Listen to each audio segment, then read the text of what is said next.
Ladies and gentlemen, boys and girls, and you beautiful rainbow people in between, welcome, welcome, welcome back to the Pillow Fort. Final Fantasy XIV, Shadowbringers. Turn on the music here.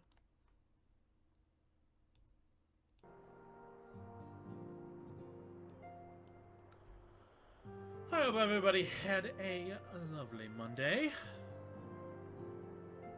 Yesterday, let's see, what happened yesterday? We brought the gang together, went off to Oz's Law with Graha and Alize, where we discovered the cure for tempering, or at least a node that held research into iconic corruption. Whereupon, with the help of Sid, Nero, Biggs, and Wedge, we tracked down the password and the actual cure for tempering. And we put it to proof by finally curing Gabu. After which, we investigated some claims of pirating and found Sickard leading the Bloody Executioners. Upon a parley with the Admiral, a duel took place, and the actual captain took his place on the mighty ship of Vilbrun. We then met the High Priest of the Kobolds, tried to summon Titan, after which we subdued him and his guards, and then cured him of tempering as well, though that was no small feat. After a job well done, we secured a tentative peace between Limsa Lominsa and the Kobolds of Umgoromo Mines. And then finally, as everything was about to calm down, well, towers began to appear. And after which, we went to the Owl Meeting Quarter, where we came face to face with Fandaniel possessing the body of Asahi Sos Brutus, proclaiming his means to end the world because he wants to, and he's in league with Xenos.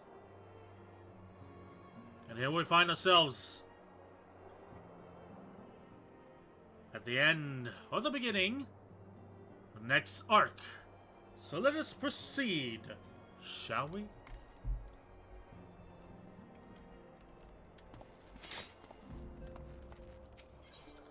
Unto the breach! Alize is waiting patiently for the return of certain scions, not least of all, you.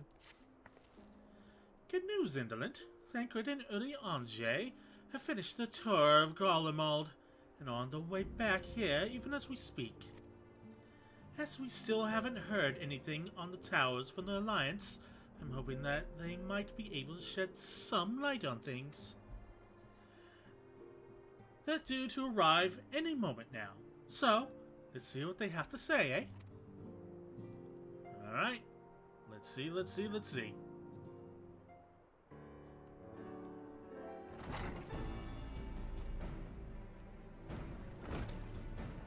up the volume a little. Ah, a welcoming party. You needn't have gone to the trouble. From what I hear, you've been more than busy enough as it is.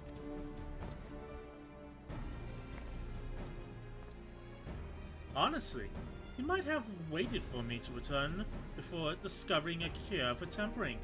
As it is, I can't even pretend to have been involved. Well, if it is any consolation, I myself was little more than a spectator. The lion's share of credit must go to Alize, Graha, and Indolent. But I believe I speak for the rest of us when I say we are proud to have rendered what little assistance we could. As you will also have heard, though, it hasn't all been tales of triumph. Just as we were taking steps toward finally addressing the primal threat, a pile of fresh problems landed in our lap. Anyway, it's good to have you back, though I can't help but notice that you were one Urianger short of a scouting party. You haven't lost him, have you? Oh, I couldn't lose him if I tried, and I did try, repeatedly. But no, he decided to linger in Alamigo to apprise Roban and the others of how the land lies in Garlemald. Then mayhap you would do the same for us. Indeed, just as Lee said, worse in fact, devastation as far as the eye could see. Nerva and the Third, however, were notable by their absence. Might they have met their end at the hands of Xenos and Fandaniel? Perhaps, or perhaps they simply lost the will to fight.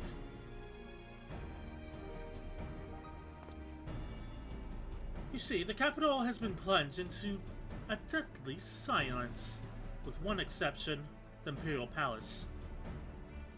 It was a busy place before the war, but it has grown busier still, with throngs of soldiers and civilians working there night and day to rebuild, or rather, transform it. Transform it? To what? That is a difficult question to answer. The construction is vast and unsettling to behold, like something from a nightmare. According to Urianger, certain aspects of its design were clearly devised with the manipulation of ether in mind, magitech in other words. Yet, as unnerving as said edifice was, it was nothing next to the sight of its builders. They swarmed the place like so many insects, working with nary a word exchanged between them. No one overseeing construction, no one barking orders. It was as if they were possessed, or tempered. We wanted to investigate more closely, but given our suspicions, it seemed wiser not to take the risk. If Fandaniel could be behind Bahamut, might he have done the same to the people of Garlemald? Whatever the truth may be, this information is certain to provide value. You have our thanks. Well, be sure to have some for Urianger, which reminds me, I have a message from Alamigo.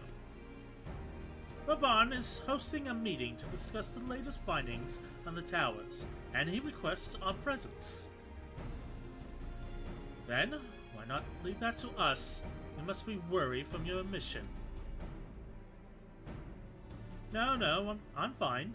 Those towers have been on my mind since I first spied one on the way back. I'm keen to get to the bottom of this. In that case, I shall stay and begin looking into another matter, as I promised Kryl. We need not all attend. Very well. I suggest the rest of us make for our way to the Almegan Quarter forthwith. The sooner we leave, the more time we will have to speak to Urianger before their meeting.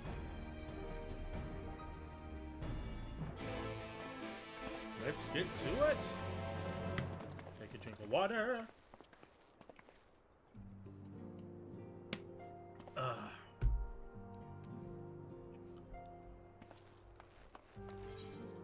Rum pum pum. To the Almegan Quarter. Away we go.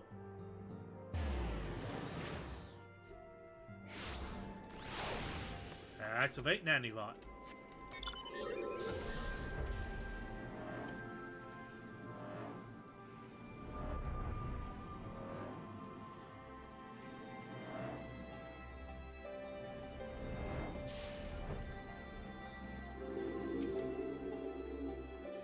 Well, we may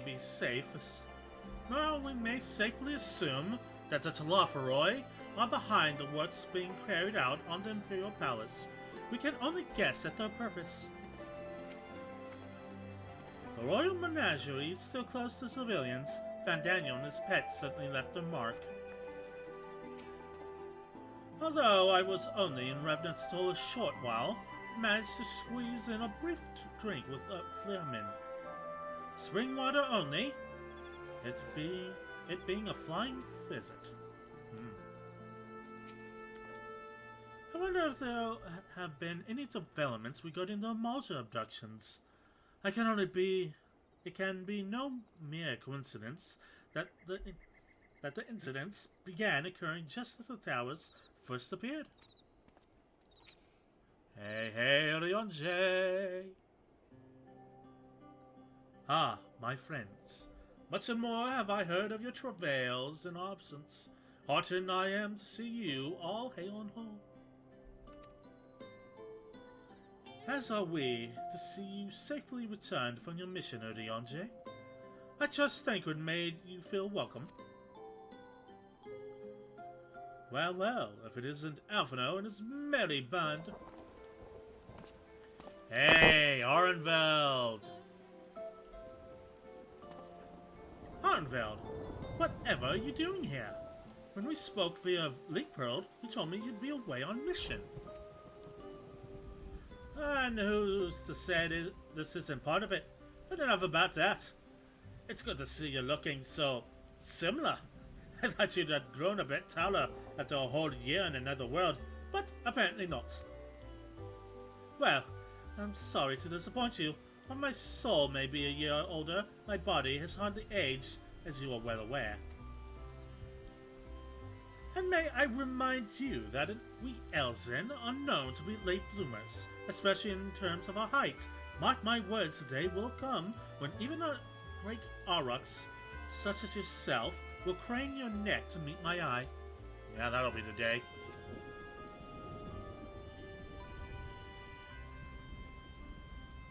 Aye, 'twas not until my 20th summer that I myself outgrew my boyish proportions, though Moonbreed towered over me nonetheless. Arnveld brings out the best in Alphino, doesn't he? They both seem so at ease in each other's company. It's almost endearing.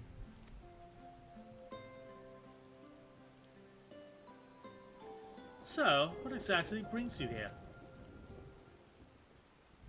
Oh, for Dora mostly. We need to go over a few things before we set out. Set out? Wait, this has something to do with the towers? What gives you that impression? Actually, tell me later. You've got a meeting to go to. I'll see you afterwards, alright?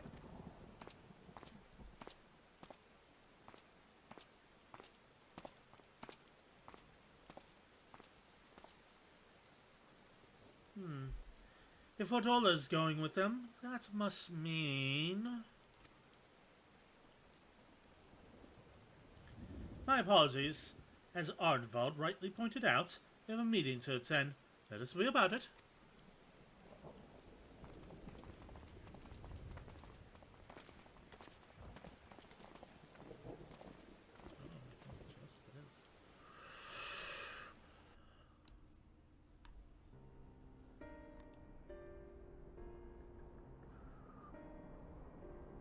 Ere we begin, I would like to offer my gratitude to Masters Thancred and Urianger. Full glad are we to have been of service. But verily, such dangers as we did encounter pale into insignificance next to those faced by our comrades. An Ascian, armed with the might of Bahamut, bent on bringing about the final days. Theatrix. He sought only to make a show of the power at the Teleforoid's disposal. But since then we have seen no sign of this Daniel or his worm. And while we've done what we can to bolster our defenses, there's no telling where he might strike next. Whenever and wherever it may be, we must use the intervening time to learn more of our enemy. 'Twas with this in mind that we dispatched scouts to investigate the towers.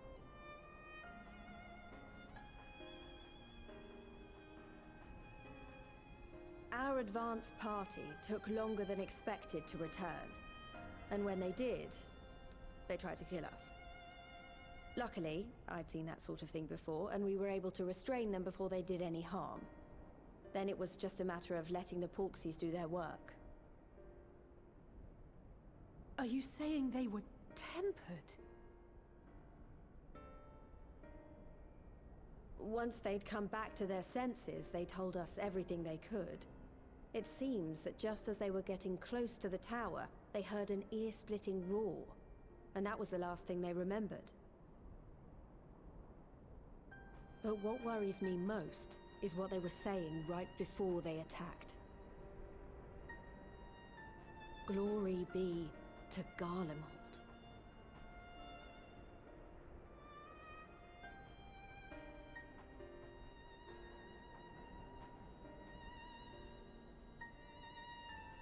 The Tempered have heretofore ever been thralls to primal entities.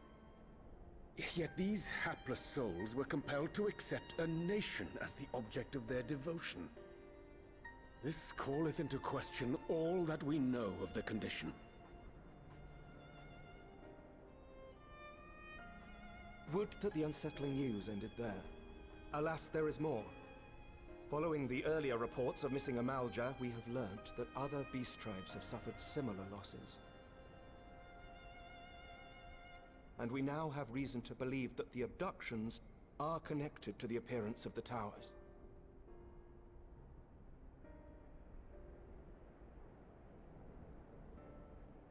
Our scouts sighted black-garbed figures leading shackled Ixal in the direction of the tower in Dravania. The Temple Knights were able to intercept them before they could reach their destination, liberating the Ixal and apprehending their captors, each of whom was found to be equipped with Garlean arms and armor. So the Empire is the common thread. With the support of Xenos, it seems likely that Fandaniel has rallied a faction of the splintered Garlean army to the banner of the Telophoroi. Lord Hien reached the same conclusion when I shared our findings with Doma. The plan had been to march on Garlemald from the east and west in order to force a peace treaty. But the situation has changed. Dealing with the threat of the towers must come first.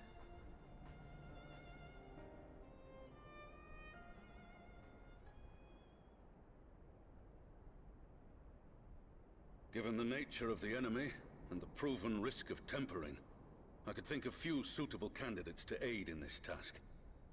But I am confident in my choice.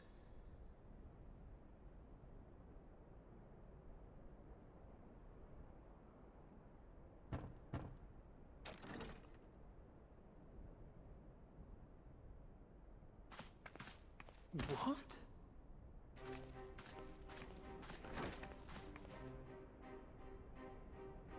Resistant to primal influence as they are, they can investigate the towers without fear of being turned.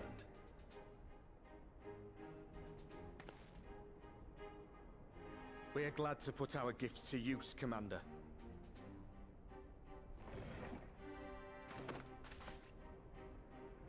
Gifted or not, going behind enemy lines remains a perilous undertaking. But we must know more if we're to strike back at our foe. I'm counting on you. If it would give us the upper hand, I'd do it 100 times over. We won't let you down.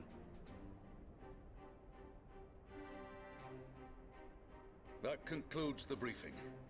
You two, make ready and join your escort.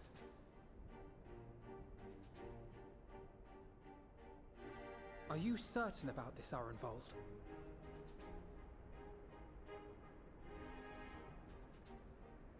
I am. Come on, let's talk outside.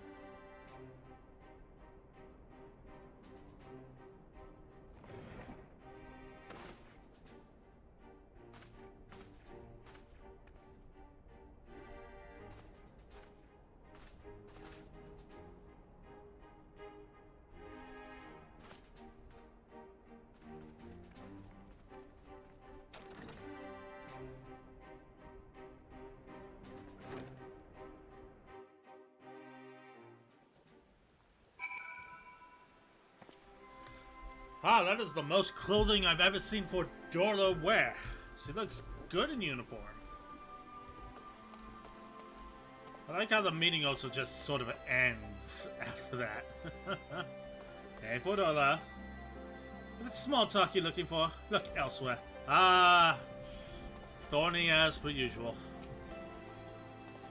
I accept that numbers can prove a hindrance when infiltrating enemy territory, but setting only 2?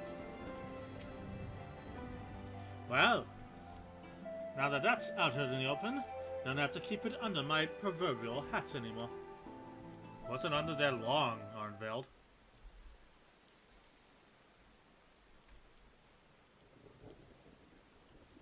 So you know, I've already gone through all the formalities at the Rising Stones. Made sure to inform Jamoldver and Vmar at Ralga's Reach as well. Fair enough.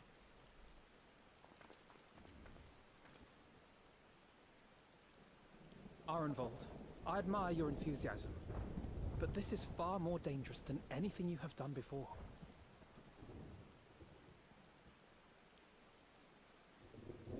I know the risks.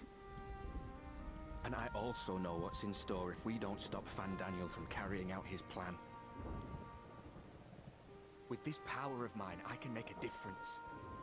If I stood idly by, I would regret it for the rest of my life.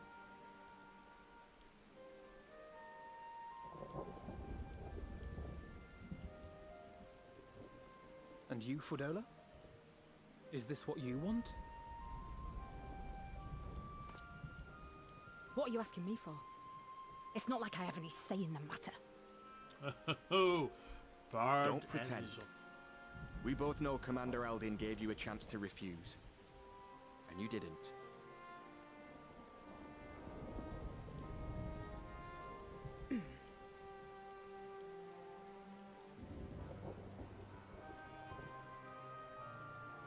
So the Empire's finished, is it? But that's what they're all saying.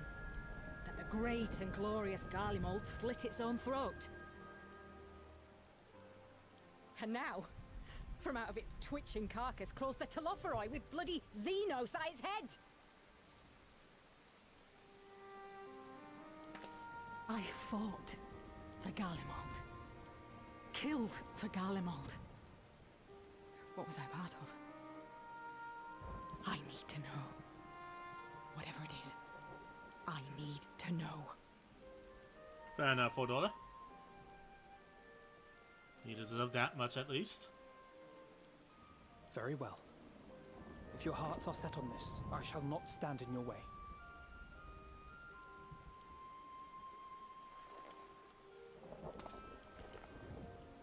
Fist bump.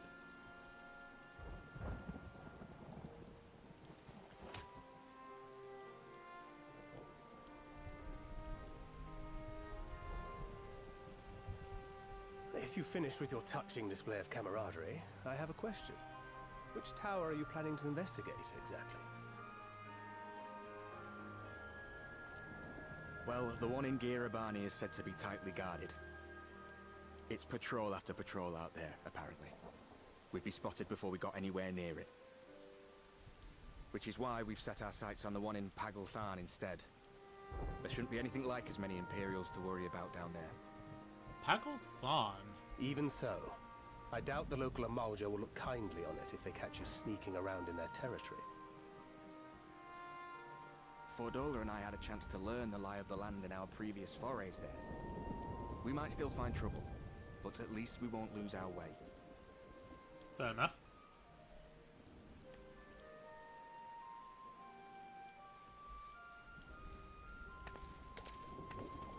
Well, we'd best not keep them waiting any longer. Indeed.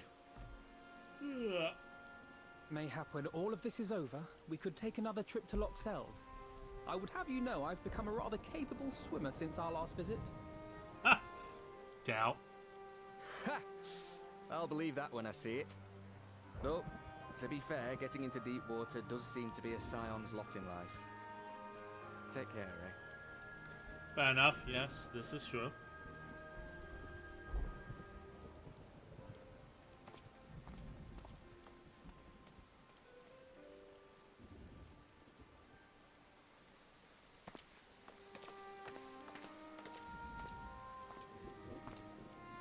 It means a lot, you know.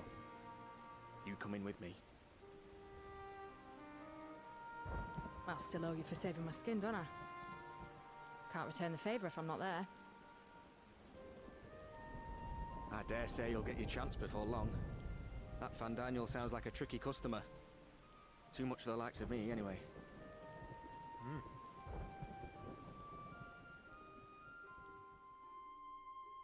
But we both know I'd just be another soldier if it weren't for my gift. And I need to be a damn sight more than that given what's coming. I realise I can't hold a candle to a hero like the Warrior of Light, or Alphino for that matter. He might look like he's 12, but he's seen more action than most people see in a lifetime.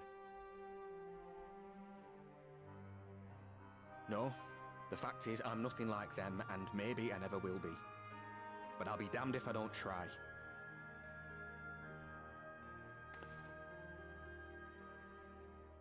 They're counting on me. On us. So let's give it our all. Go, go, Arnveld.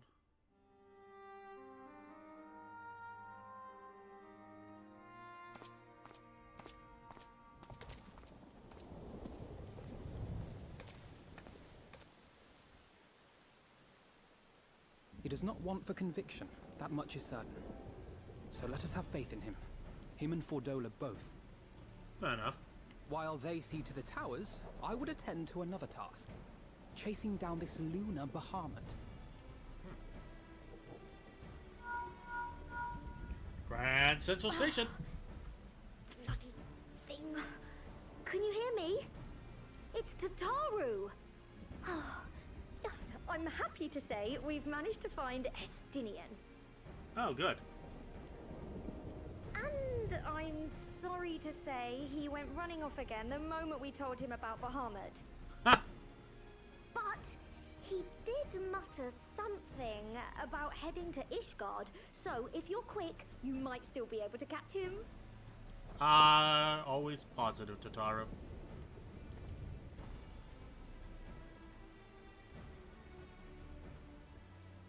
Even if we set out this instant, he may already have left by the time we arrive. Have her send the Bonanza to Ishgard. It may prove useful should we need to give chase. Fair enough. Fair enough, fair enough, fair enough. Gladly. I'll see to it as soon as Kryl and I get back to the Rising Stones. Good luck. Thank you kindly. While you go off on your dragoon hunt, Urianger and I will return to headquarters. We have much to tell the others. I wish you every success in your search for our elusive friend. May we all meet again ere long.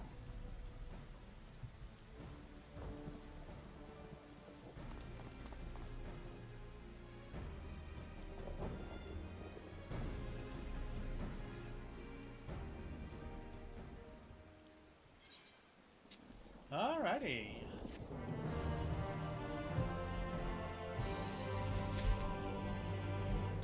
That leads Graha, Alizé, and me to wrangle us an Estinian.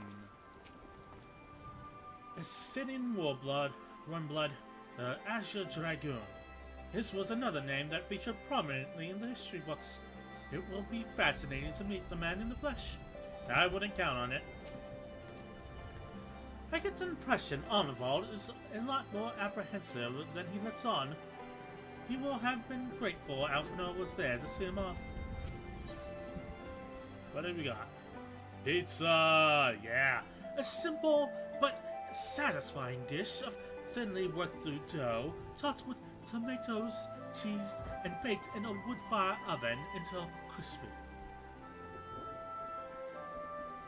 Miss Spanish quiche, using choice ingredients such as a mixed spinach and mozzarella. This variation of spinach quiche satisfies even the fussiest of gourmand. Twilight Popoto salad. Shredded twilight apples give this Popoto salad a crunchy texture and fruity tang. Here be dragons. Alphino is keen to track down him an Estinian, eh? So, Estinian was bound for Ishgard. Whatever it is that brings him home, We must hope it will keep him there long enough for us to find him. Come, there's no time to lose. Fair enough. To Ishgard.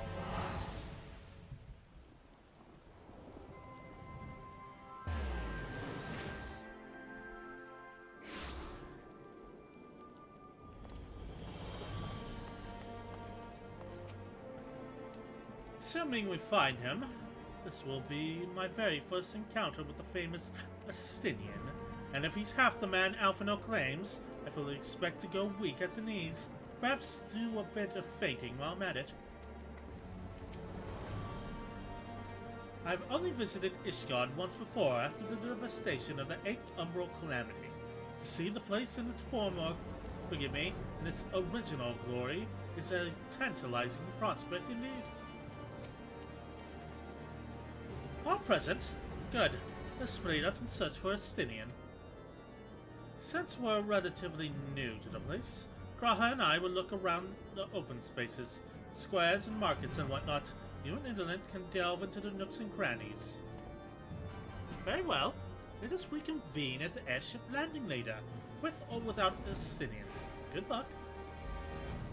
Let's get to it. I think I shall begin at the Skystone Manufactory. So perhaps you could try the Congregation? Lucia may well have heard news of our friend's return. Fair enough.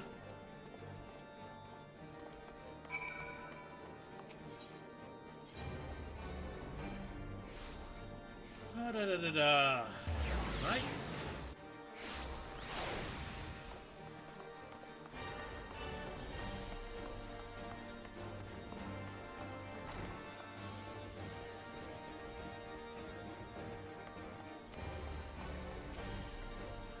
Good morrow to you, Warrior of Lights. Lord Emmerich sent word that you would be attending the meeting in Alamico, so I gathered you would not come in search of him. To what then do I owe the pleasure of your visit? I see. No, we were not aware Sir Astinian had returned to Ishgard, but as I expect you remember, he is wont to come and go as he pleases. Mayhap he came seeking an audience with Lord Emmerich, to find him absent. In any event, I'm afraid I cannot help you. Perhaps one of your companions has fared better. Fair enough. To le Eshabranding. Ah, Ishgard.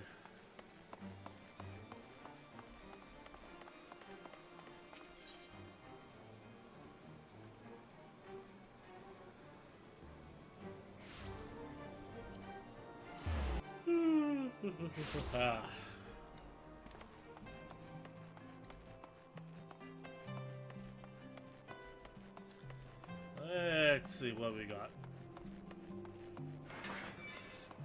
Alice and Graha here. Any luck, Graha? Sir Astinian is ever bit as elusive as Oriange suggested.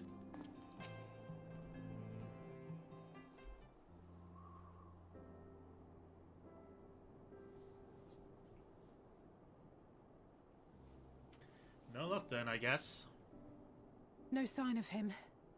Not that I've ever met him before, but the way Alphinaud goes on about him, I'm fairly sure I could pick him out in a crowd. Fair enough. Speaking of which, it does seem awfully quiet. If the erstwhile Azure Dragoon had returned to Ishgard, would it not be a source of general excitement?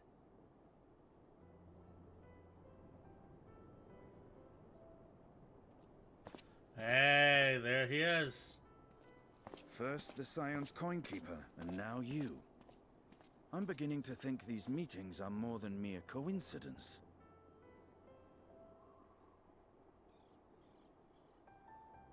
Not that I'm complaining. It's been too long. No, Astinian. Don't do it, Astinian. Too long? You look an ilm taller and twice as rugged. It suits you, Alphinaud. He is a dead man!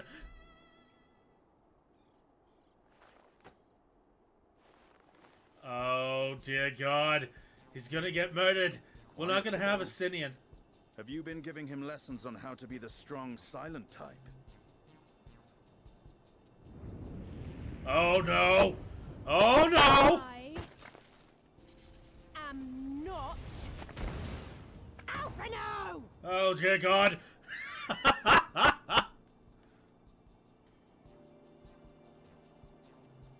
If the two of you are such firm friends, perhaps you should remember what he looks like. And what do you mean, rugged? Ugh! Had my brother mentioned what an oaf you are, I'd never have bothered looking for you in the first place. Jesus Christ, Alizé! Murder a man in the streets! Estinian Wormblood, the Azure Dragoon. He who fought and felled the dread worm Nidhogg at the Warrior of Light's side. God damn it, To Graha! think the day would come when I should see this living legend with my own eyes. God damn it, Graha! Would someone mind explaining what is going on? Where the Is fuck do I everything all begin? right? I thought I heard Alizé shouting. She was more than just shouting. She was ready to murder a man.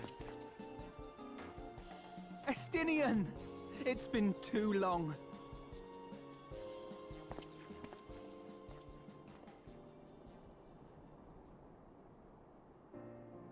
Oh, he's still alive. Never mind. No, it's quite understandable. That was hardly the first time we've been confused for one another. Nor, I suspect, will it be the last. And now, Alphino will die. Well, I, for one, will not be making that mistake again.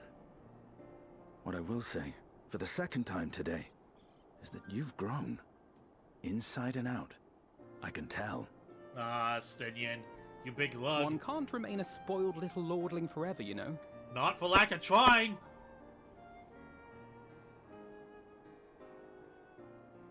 At least someone's having a good time.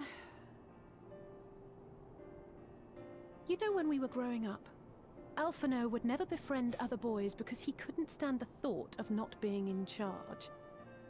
But maybe that's changed. He seems just as happy around Estinian as he does Arenvald. Perhaps he sees them as brothers he never had. I think he learned how to talk with people rather than at them. You can't keep him all to yourself forever.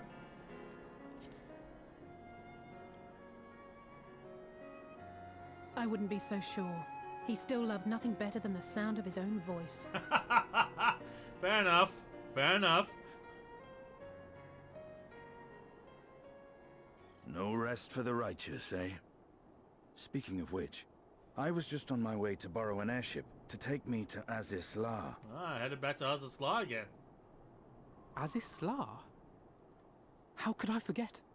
The dragon with whom Bahamut shared the deepest of bonds. You didn't even meet her, Alphino.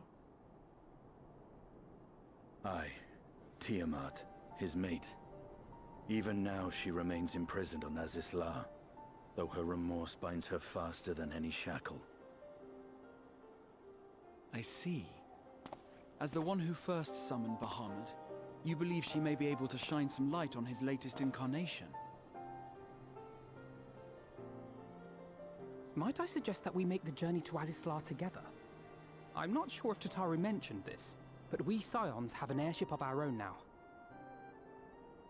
I see no reason why not. Assuming your sister can bear the thought of sharing a deck with me. Be my guest. But confuse me with Alphino again and I'll throw you overboard. This I want to see.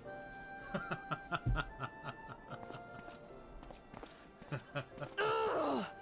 I don't know who he thinks he is, but he's nothing like Alphino painted him to be. You need to decide whether you're pissed off or not. I will admit, he is not exactly as I imagined him either. Based on what I had read of the man, I think I was expecting someone a little less blunt. Can't be helped.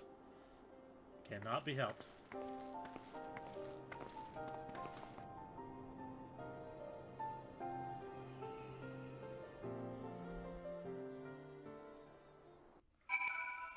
Alright, back to Azisla. Ooh, and red, wide, rave music. Oh wow, we got wait. Oh, there we go. Not to complain, but I didn't expect to find myself here again quite so soon. Fair enough. So this is the Delta Quadrant, where countless dragons yet lie imprisoned, the great Tiamat among them. Tiamat summoned Bahamut once before. She may have again, willfully or no.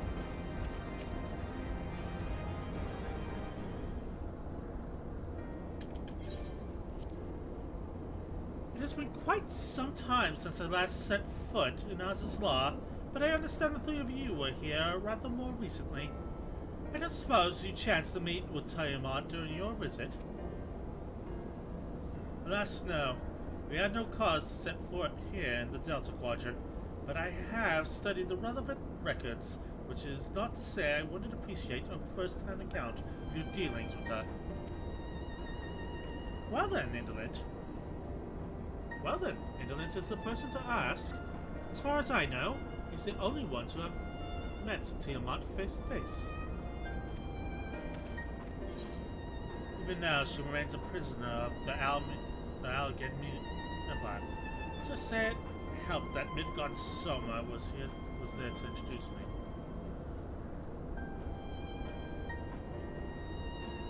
Ah yes, you were a friend of her father. I too have met with Tiamat. Oh god. After the Dragon Song War came to a close, I came here to speak with her, a worm who fought her own war against man in another age. I wished to know if she yet harbored thoughts of vengeance, and asked her as much. She said no.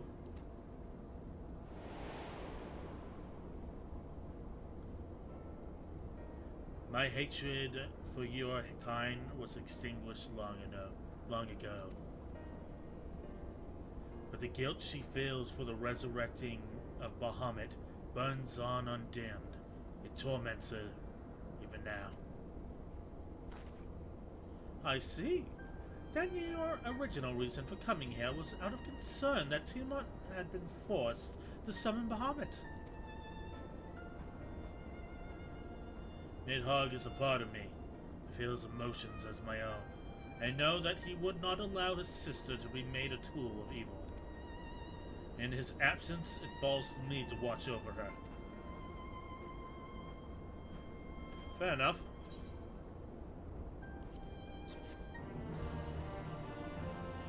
Oh, there we go.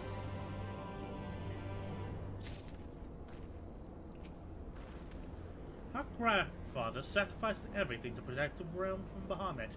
We must be prepared to do the same. The Azure Dragoon of history were The Azure Dragoons of history were the mortal enemies of dragons. Yet now they would be hard-pressed to find a soul who understood them better. Fair enough. It was the Asians who taught Tiamat the secrets of summoning, even as they supplied the Algans with the means to capture primals. So much suffering, all of it by design. Righteous indignation. Obsidian is ready to lead the way to Tiamat. Tiamat awaits. This way.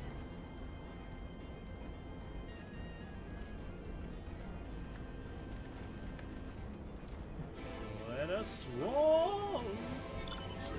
Nandibot activate.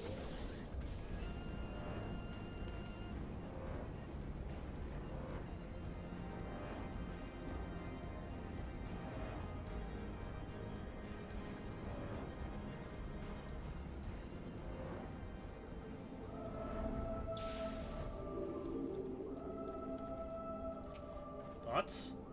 To think that a man is responsible for all this, so much else that dragonkind has suffered. Resigned to her fate though she may be, I cannot help but feel that we may be able to help Tiamat, but she only led us. So this is one of the 7 great worms, and thus confined, her presence is overwhelming. Well, let's see what we can see.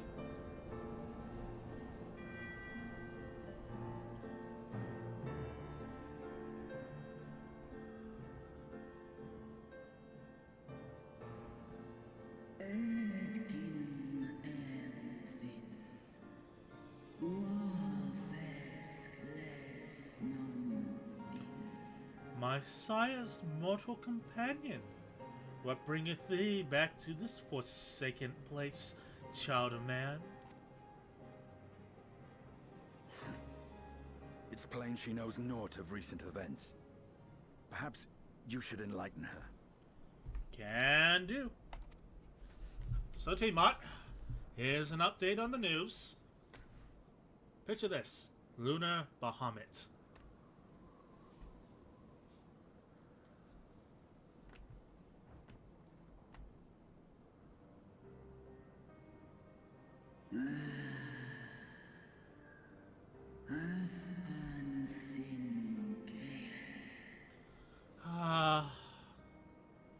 That my sins would be repeated.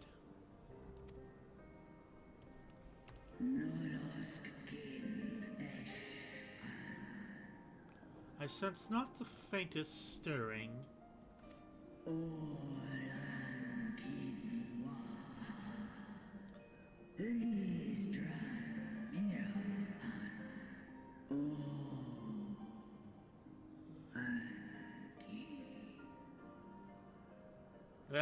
They did such a good job creating a new language for the Jovanian dragons that I'm like letting them speak before I read it. As to who could have called him forth, I know none save the dragons of Mericidia. Ah, children.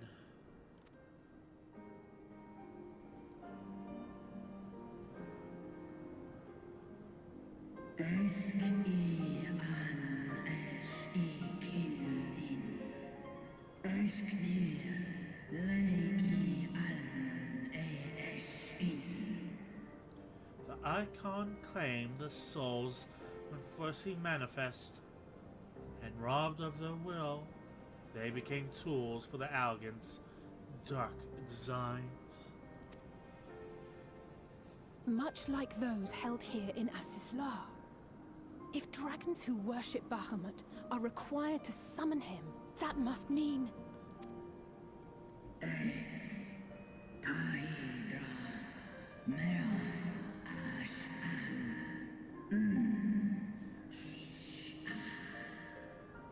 Yes, the dragons of Mericidia are at the mercy of this Asian.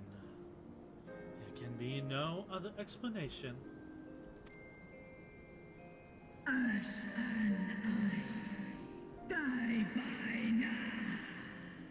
Accursed Asians, vile minions of darkness.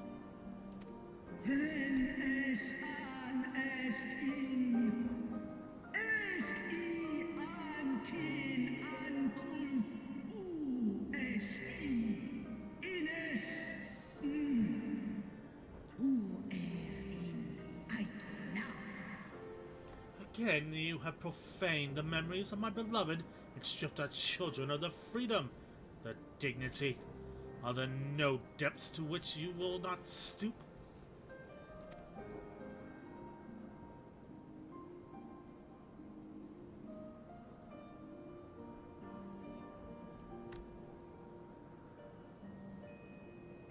Your children's pain means nothing to them. They laugh at your kind suffering. Okay, Estinian. But tears will not right this wrong, nor will lamentation see the perpetrators punished.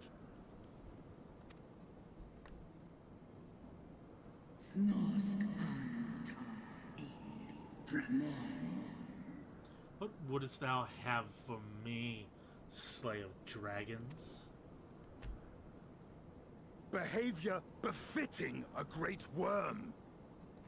We came here to ask mighty Tiamat of the First Brood, consort of Bahamut, mother of the dragons of Mericidia, what she intends to do about the crimes committed against her children.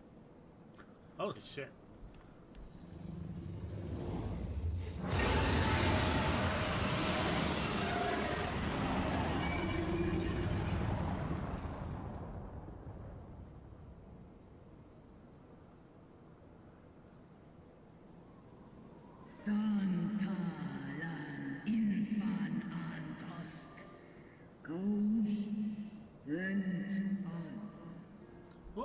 free, I would answer thine insolence with fire, but words shall have to suffice.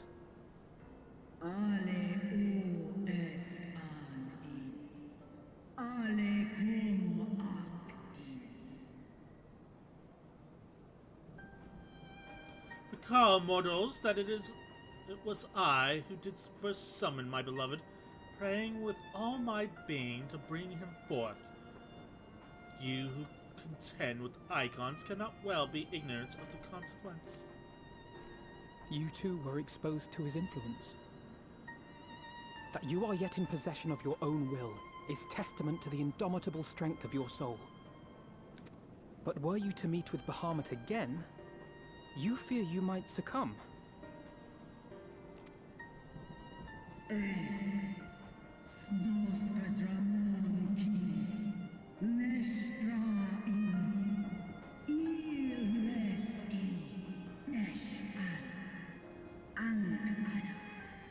Indeed, ask the Dragon Slayer, and he will tell thee the power we of the First Brood wield. Were I to lose myself to the Icon's influence, all would pay the price.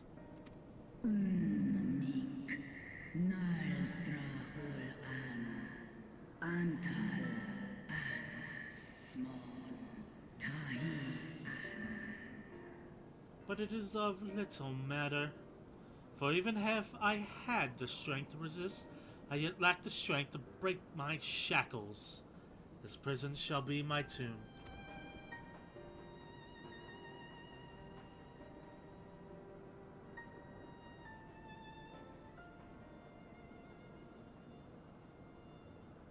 On the matter of Bahamut's influence, at least, I believe we can be of some assistance.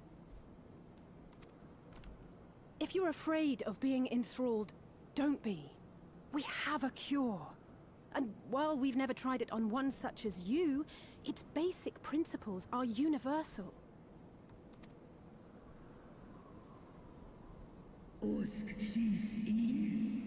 Speakest thou in earnest?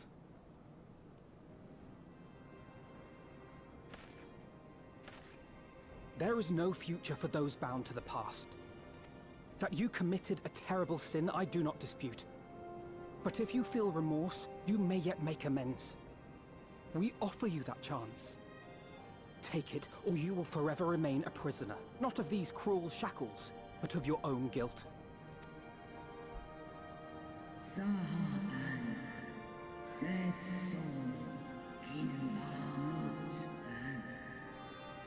Chance to make amends, to lay Bahamut's memory to rest.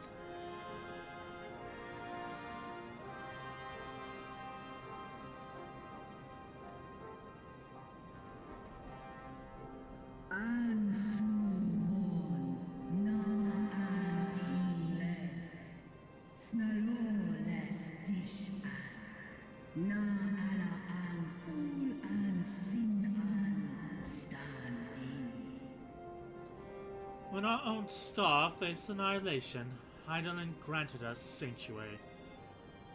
And now your foe would bring her destruction. This I cannot allow, for the debt I owe Hydaelyn, and to all who have suffered for my sins, shall fight with you, children of man. Alrighty. Sounds like we got a tussle.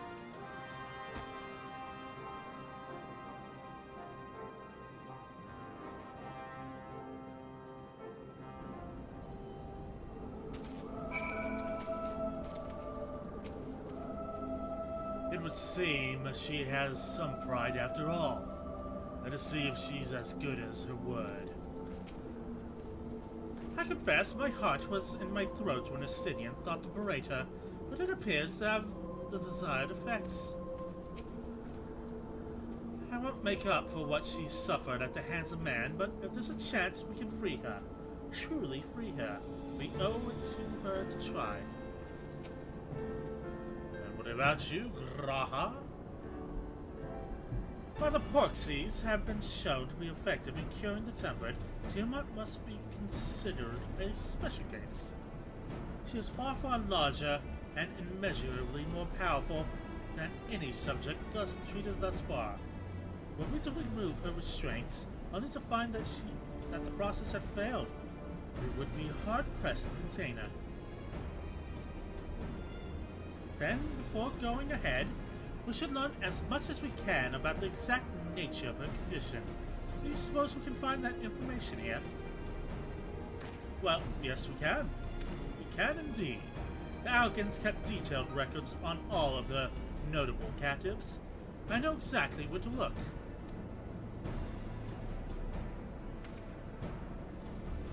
We shall leave that to you. In the meantime, the rest of us can turn our thoughts to the removal of those shackles.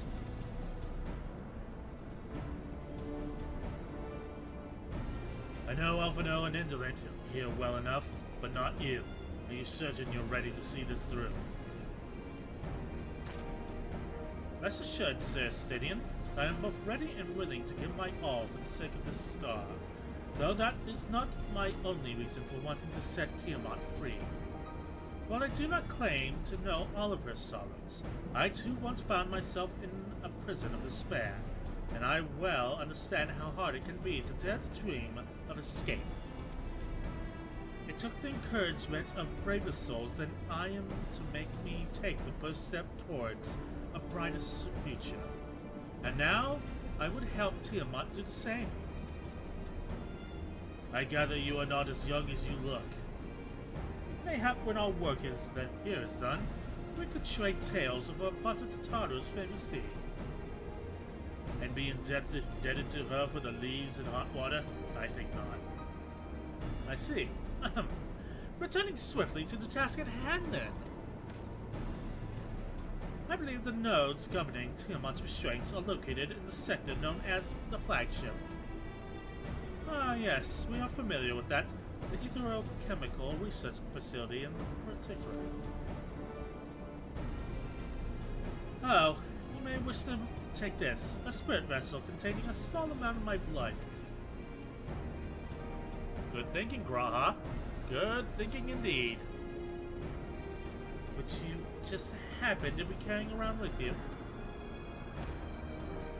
I suppose that could seem rather odd. To explain, Rambros, Urianjan, and I are researching the use of spirit vessels in the transference not only of memories, but the traits of certain bloodlines. And so, I keep one at the ready should an opportunity to test our theories arise. As for its use to you, you may recall that previous of visit, the nodes were granted access to restricted functions. Having identified me as a being of royal blood, and armed with the spirit vessel, I posited that we will do the same for you, even in the absence of, well, the rest of me. It seemed worth a try at least. Agreed. We will take good care of it. To the flagship, then.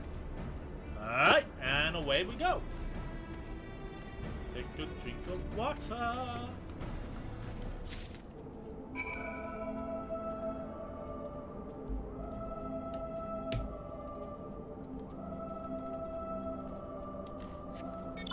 Alright, on to the flagship. Give me that sweet raving music.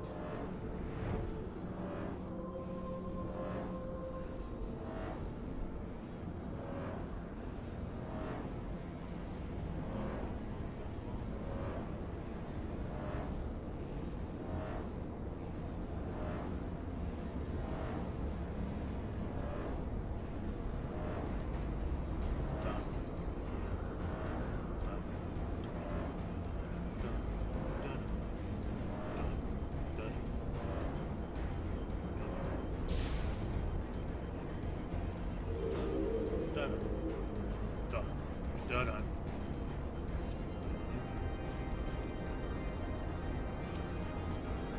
I would rather leave these Algan contraptions to you and Alphino. Fair enough. Let's split up and search the flagship for the node that controls Tiamat's restraints. But should you find a likely candidate, do not be tempted to make any adjustments. It would not do to accidentally release some manner of experimental monstrosity, nor less Tiamat herself in her current state My objective at this stage is simply to identify the relevant node or nodes. Once we have learned what we should reconvene and compare notes prior to proceeding. Let's be on our way then. Right.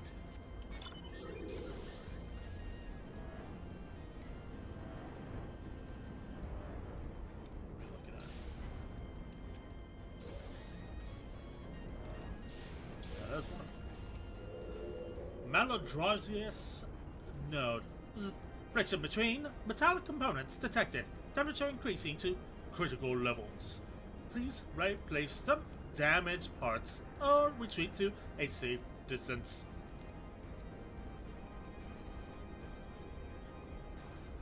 Well, okay then. Clamorous node. Warning. Scheduled dragon restraint maintenance due in 2020 years. Fail to verify system integrity may result in unscheduled specimen release.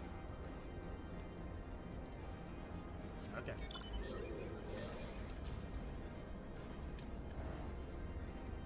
Oh, I'm not even going to try and pronounce that one. Data link with Delta Carton broken. Possible cause, intruder interference. Revised deployment of automated combat units. Proceed.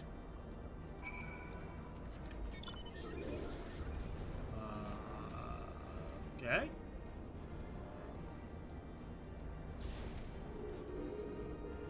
Infernal things. One of them sent a swarm of mechanical Viakin to plague me. I must have angered it. I'm afraid Miss Estinian and I have little to show for our efforts. Did you find anything? I did. A node that smelled like burning hair. I found a way to activate mechanical sentries, if that's any help. No. Yes, a chirruping node would spontaneously warn me about neglecting the dragon restraints. Spontaneously, you say? Well, that does sound promising. Almost suspiciously so, in fact. But then you were in possession of the spirit vessel.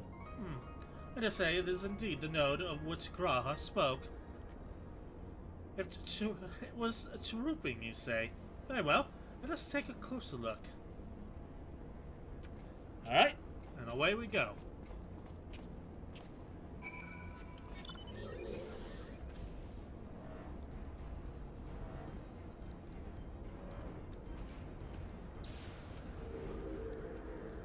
Do you wish to operate the dragon restraint mechanism?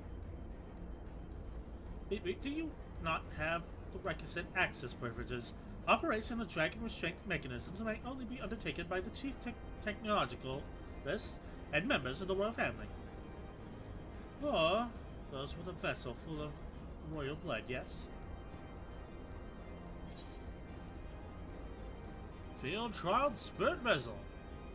One never knows when a small portion of royal Algan blood might come in handy, which is why Graha keeps a vessel about his person. Survey says, new user detective, commencing biometric authentication. Authentication complete. User identified as member of the royal family. Please state your name.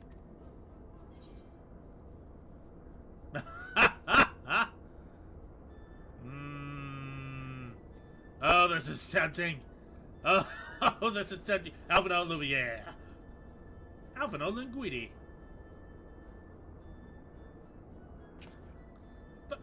But that's just confusing. Amusing as you might find my name, I must ask that you use Indolent Scotty, please. User name change. Welcome, Indolent Scotty. You may operate the dragon restraint mechanisms when ready.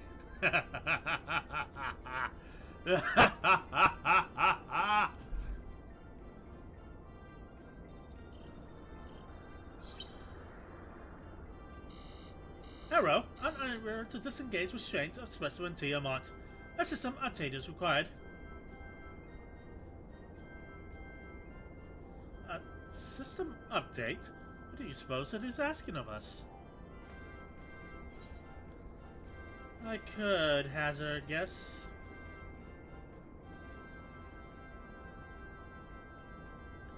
Well, that's more than I could say. Confounded bloody thing. User agitation detected. Initiating guidance program. In order to operate the restraining mechanism, I require access to central control system. However, I am unable to establish a link to said system due to the obsolescence of my own software.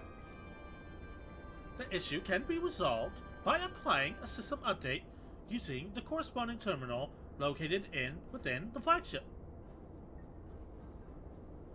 So, can this thing release the restraints or not? It can, but only once it has received the requisite system update as far as I can tell. Till which time it'll float there, spewing nonsense. User fuck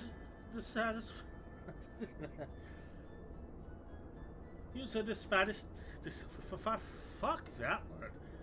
User dissatisfaction detected. Initiating placation protocols. I'm here to help. Rest assured that I will be on hand to guide you through every step of the system update process. How gratifying. But I dare say we will fare better with guidance than without it.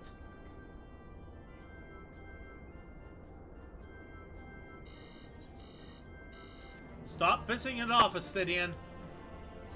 For the love of God.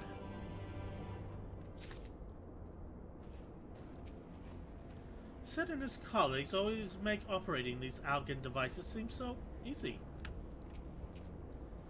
I don't know what possessed the Algans to surround themselves with these chattering orbs. The fact that they remain while the creators do not speaks volumes. For vengeance! What do we got? A legged chicken patiently smoked to perfection. A salad featuring chunks of golden pineapple tossed with a flavorsome frascosio oil dressing. Broad beans stewed with fragrant spices served with a side of steamed rice. The restrainment node stands poised to lend a hand, figuratively speaking. Guiding user to terminal. This way, please.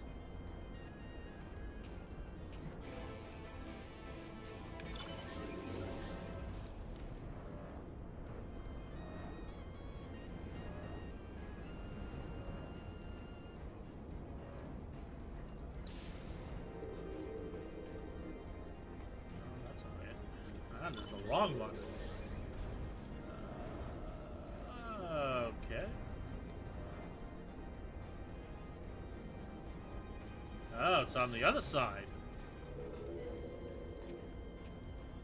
This terminal appears to be similar to the one we encountered when we first set foot here. Let us hope it will be equally helpful. Don't look at me. This is a task for you and Alfredo.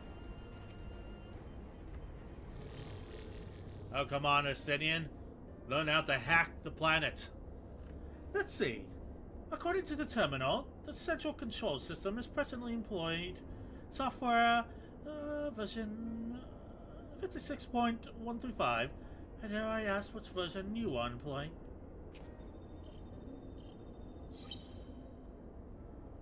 Why, software version 42002. Of course, beep boop bloop. Warning, errors detected in data management system. Estimated time for update, 5 years and 1 day. That is rather longer than we were hoping. Are there any other options, for instance, using this terminal to operate the restraints instead? The proposed method is indeed an option. Please be warned, however, that the procedure may have changed as a result of the system update, and my instructions may no longer be accurate. Well, I can't imagine it can change all that much. As long as we pay due attention to any discrepancies, I dare say we shall be able to muddle our way through. Don't bother trying to explain. Just tell me if we've made any progress. I would say so, yes. It does, however, require that I remain here to operate the terminal. I shall inform you via link pearl once I am ready to release the shackles. It might be best if you left the spirit vessel with me. I may yet have use for it. Rest assured, I will be certain to return it to Grahatia once this is over.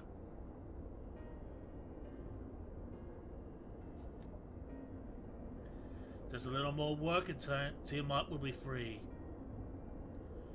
But before we go any further, there's something I would know. When Tiamat and Aken fought against the Algan Empire, both sides were but dancing to the tune of Ascians. And it was the same to Ishgard, where they stoked the fires of conflict between man and dragon from the shadows. All that the Ascians touch turns to ash, and thus have you made it your mission to fight them. But there have been times when you tried to reach out to them instead, to find common ground. And so I must ask, what do you intend to do with Vandaniel? Or will you try and reach out to him too?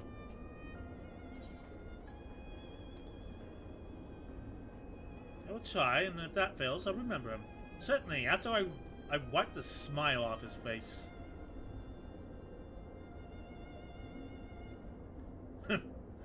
I'd rather put my lance through his heart and be done with it. Thought you might like that, Estinian, but perhaps that's the difference between you and me. You see the good in people, even if it be but the faintest glimmer. I only hope you do not come to rue your benevolence. You think us unwise for viewing the world thus? Far from it. That has ever been your way, as I learned when I journeyed together with Isart. Yet the fact remains that there are some who view compassion as weakness to be exploited, and there may come a time when you extend a hand of friendship only to wish that you had dealt the killing blow. So, saving your mercy for those who deserve it. Can do. Well, we should be getting back to our task. If Alvino has things in hand here, I suggest we rejoin the others. Taking a drink of water!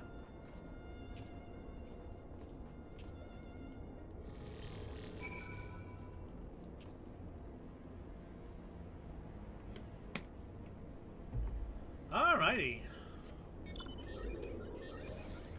Even that Estinian voice hurts my vocal cords. Might make tea later. Bottom. Bum. Bottom. Bottom.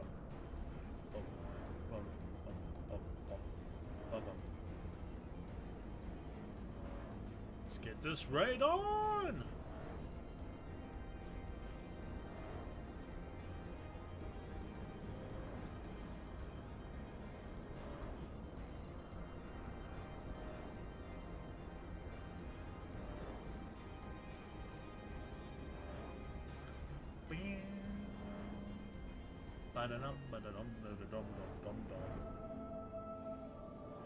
Right. Let's see.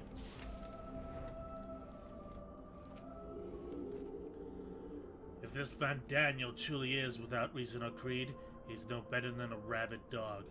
Treat with him if you must, but be ready to do what is necessary. Oh hey, Angelo's out. So, the spirit vessel proved useful after all. Excellent.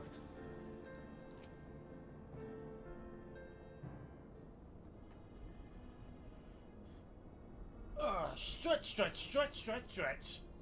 Okay. Cinnamon told me all is well, but nothing more. Honestly, it's like getting blood out of stone with him. I take it from Alphino's absence that he's needed elsewhere.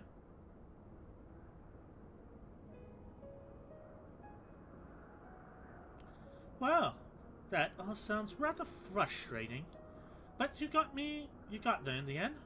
While you were off talking to the nodes, Graha and I learned as much as we could about Tiamat's condition. Our readings confirm that her ethereal balance leans strongly towards the umbral, as was the case with the kobolds. Therefore, all other things being equal, the treatment should work. The difficulty lies in the sheer quantity of ether with which we must contend. Multiple applications of the treatment will inevitably be required if we are to reverse the effects of tempering completely. Meaning, I'll need all the ether I could get. Thank you in advance. Though this endeavor will ask much of us, we do have but one reason to be optimistic. Namely, that Tiamat shows no signs of fanatical devotion, suggesting a milder case of tempering than that suffered by the kobolds. Tiamat saw Bahamut as equal rather than a god. Might that have made a difference? Now that you mention it, it very well might. She would not have believed it necessary to defer to his will. But enough talk. It's time to put our theories to proof. Tell Alphinaud to disengage the restraints ethereal dampeners. I'm counting on you, Angelo.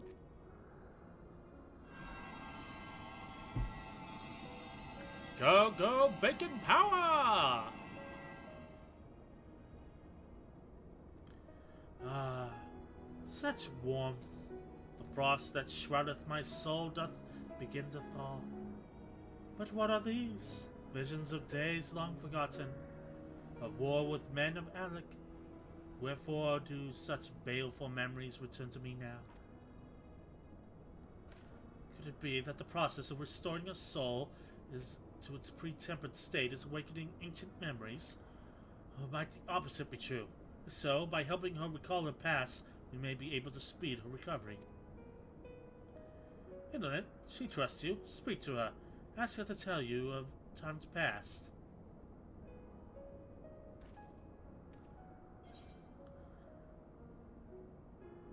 Tell me of your war with the men of Alec.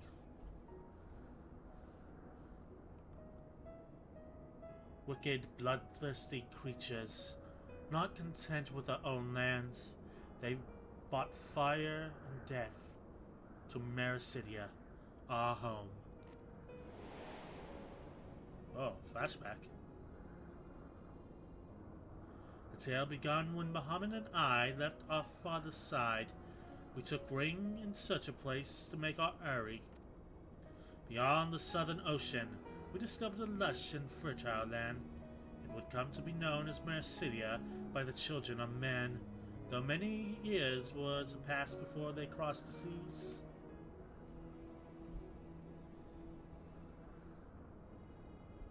Upon our arrival, we were welcomed by the peaceful people of the forest, kin to the trees, surrounded by nature's bounty.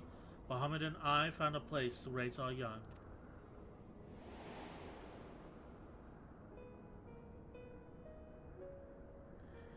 Fascinating. This correlates with the writings of the Shalian scholar Rurusha. She posited that man first settled on the southern continent towards the end of the second astral era. Correctly, it would appear, if only she were with us to hear the tale from Tiamat herself. Again, Angelo.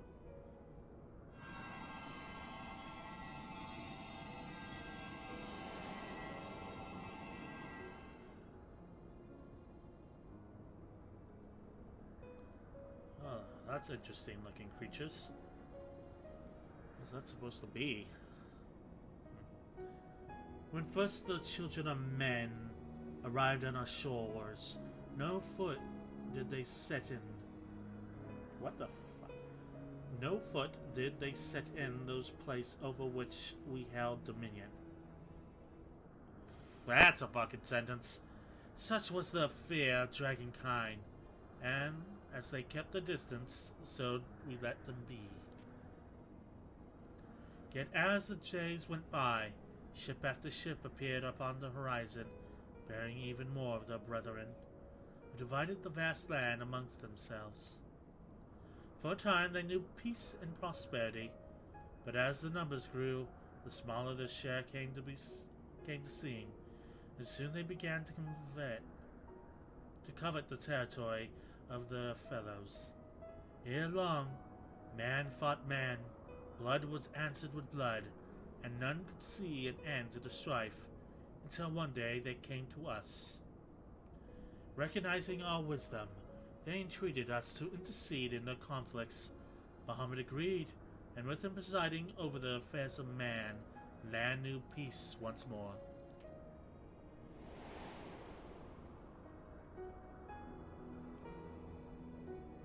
Alas, those golden days of harmony too were fated to end, for the men of Aleg slew my beloved, and I, in my rage and sorrow, heeded the envenomed words of the Ascians.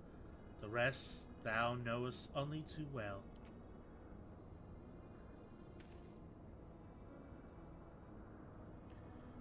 But your tale doesn't end there. When you are free, we'll rid the world of the Ascians together, and you and your beloved will have justice. Fine sentiments, but you're almost spent. I'll keep watch from above. If the treatment fails, run.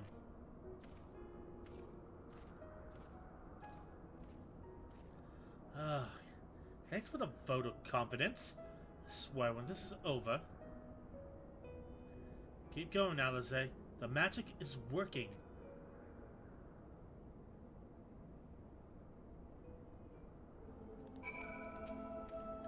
Slowly but surely, the magic is working, aided no doubt by the memories you bade her share. I knew this wasn't going to be easy. No patient could have prepared me for treating a great worm. But we're close. I can feel it. And while I only got a few more drops of ether left to give, with yours and Graha's, this will work. Then I believe I speak for both of us when I say that you may take as much as you require. Careful, I might hold you to that. Alright, here we go. Let's go!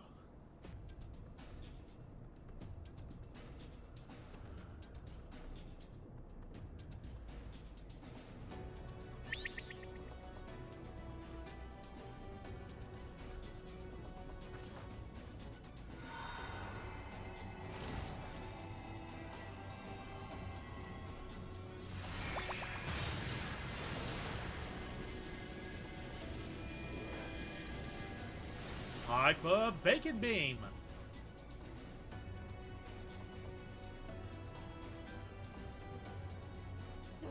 No. I'm almost there.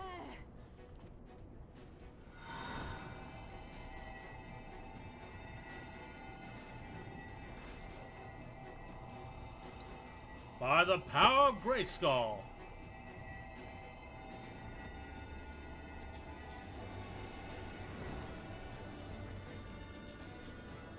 This is it, Angelo!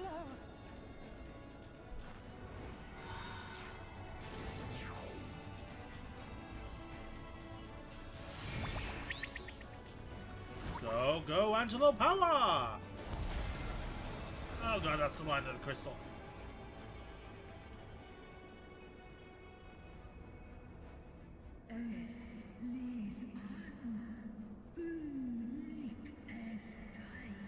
Yes, I feel it. The icon's grip groweth weak. Did it work? We won't know for certain until the shackles are removed. All you, Estinian.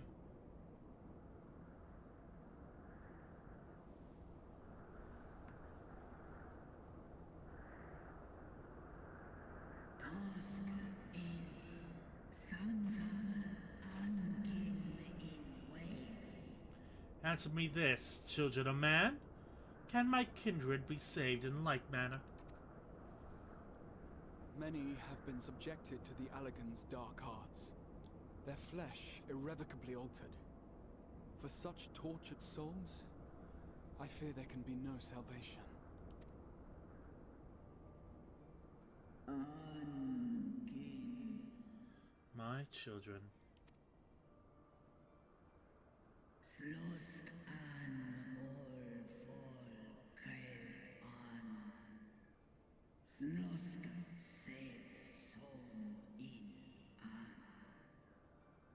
Should you hearken unto my call, we shall fly together once more, but should you not, I shall grant you peace.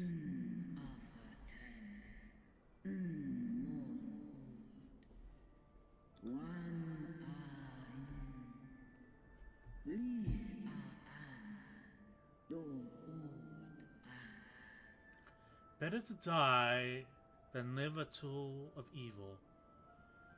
You too would wish this, I know, and I shall do as I must. When that time comes, you won't be alone. We'll stand by you.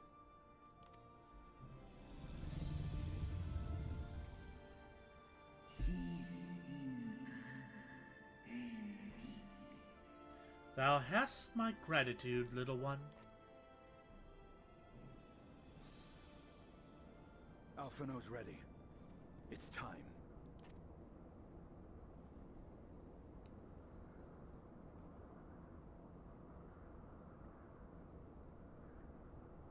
Do it.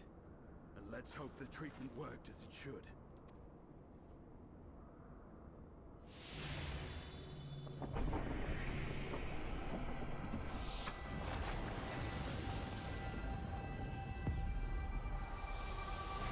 Oh, that's right.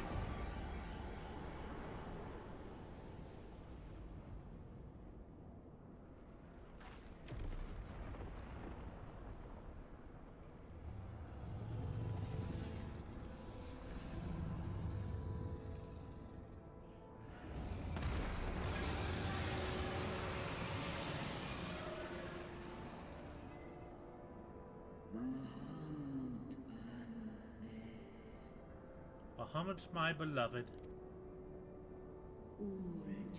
for vengeance and atonement, I rise.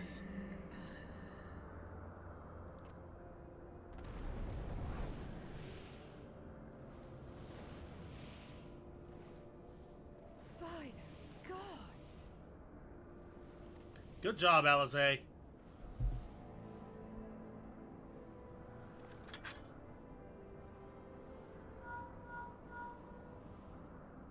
Orionje, your timing could not be better. Understood, we're on our way. What's going down? It's Bahamut. He's been sighted over Pagalthan. Well, let's go kick some ass! He flies for the largest Amalja settlement in the region, at the head of a vast host, including dragons.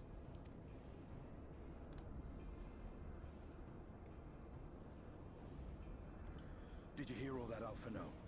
You'd best rejoin your comrades. I'll make my own way. Our enemy awaits. Shall we?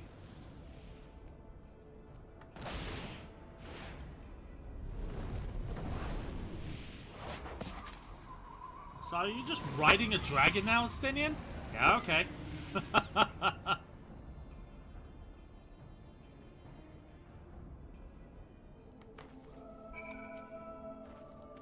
I'll be fine. Plenty of time to recover on the airship. Fair enough. Well, I'm sure you're desperate to join Estinian and Tiamat in battle. It would be wise to gather the full strength of the science first. The foe we face demands no less. Alright. Let's boogie. The flames of war! When lunar Bahamut bound for Pagalthan, Grahatia is determined to call upon the aid of your fellow scions.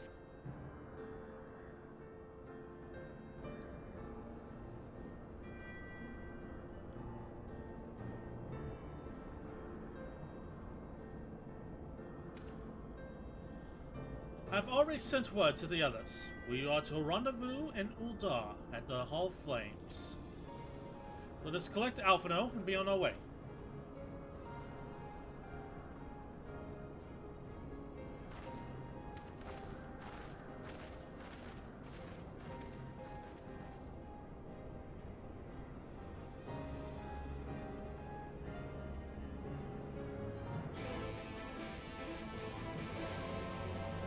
Let's go, Power Rangers. Alright, that was fast. If you're worried about me, don't be. I got some rest during the fight. Now I feel ready for anything. First a spat of abductions, now an attack on the Amalja homeland. What did the Telafroi aim to achieve with all this? As I'm sure you recall, Onvod and Fordola were bound for Pagelthon. I pray they have not come to any harm. By happy coincidence, Cryo and I were in the process of concluding our inquiries, when news reached us of Luna Bahamut's return. There's much to discuss, but it will have to wait. Of the foe we face, we know but little. Though time be of the essence, we must not stint in our preparations, lest our haste to fly to the aid of the Amalja lose us our best chance at victory.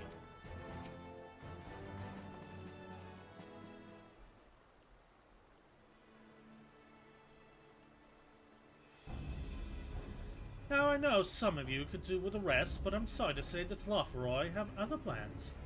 Pagelthon is already under siege.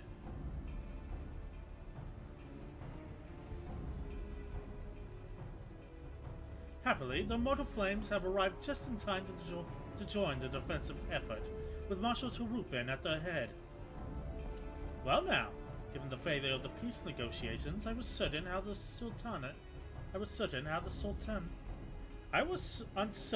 Sultanate would respond. It is good to hear that Uldar has not abandoned the Amalja. Abandoned them? Why did we not profess to be other friends? Howdy.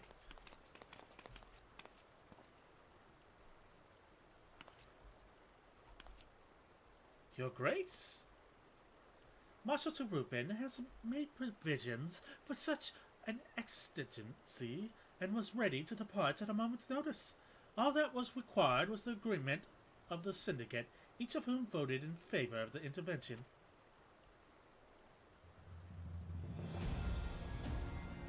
Nor is Uldar alone in its resolve. The other Alliance nations have likewise dispatched the troops to Pagelthon. Yet, even with our combined strength, we shall be sorely tested, for we face not only the might of the Imperial Legion, but Luna Bahamut and his draconic horde besides. Tiamat's children. Fight as we may, victory is by no means assured, but not all of omens are grim. Of course, there's reports that despite the proximity to Luna Bahamut, none of the Amalja show any signs of tempering. Strange. What primal would turn down a chance to claim new thralls?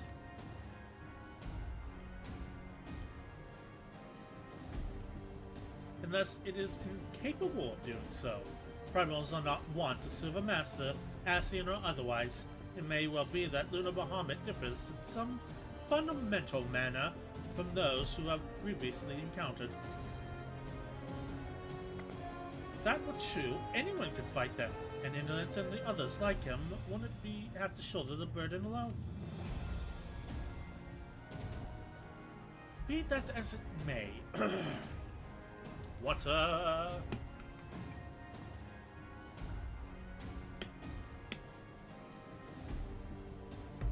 Be that as it may, Luna Bahamut remains an incalculably powerful foe, whom our soldiers have struggled to best through mere force of arms.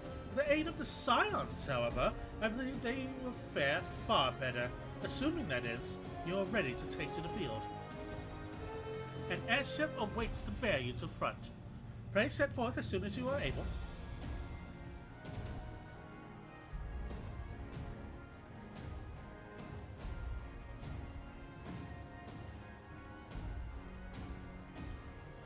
God, that took a long time for you to nod, Alphino. I, meanwhile, shall continue to coordinate our forces. Till next we meet, may the 12 bless and keep you.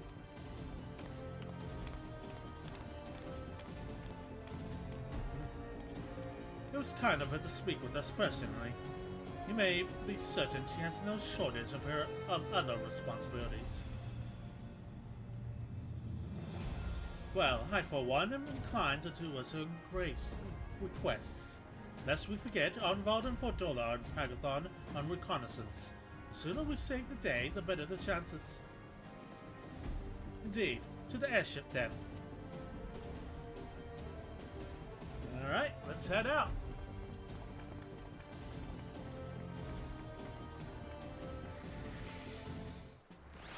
Okie dokie. Hup.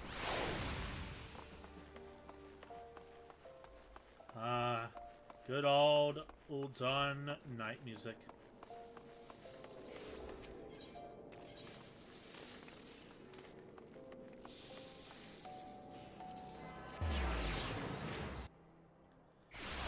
How long it has been since we wandered through its streets. Lest thou wonder, I have attended to Thancred's ammunition, and completed mine own preparations. I trust thou canst say the same of thine. Try as I might, I cannot fathom why the Telafri would move to attack the Malja. If Fandaniel's objection is death and destruction, one of the city-states would surely have been a better target. No, they have some other agenda, one encompassing the recent abductions, perhaps. Do you think Astinian and Tiamat have already reached Pagathon? Ah, but I should know better than to speculate on the whereabouts of the Azure Dragoon. Forgive me. It's not impossible that the Telafroi redirected some of the troops stationed at the tower to the front line. If so, this may all turn out to have been to Arnveld and Fordola's benefit. Given what we know, some or perhaps all of the Imperial soldiers may have been tempered. If we can subdue them, we should be able to do something about that. But they would still see us as enemies even then.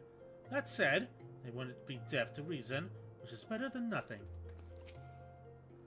So, the Telafroi have constructed buildings capable of tempering, and primals which are not. What secrets are they hiding? Greetings. We've been expecting you. Just say the word, and we shall depart for Pagathon at once. Pagathon, now accessible.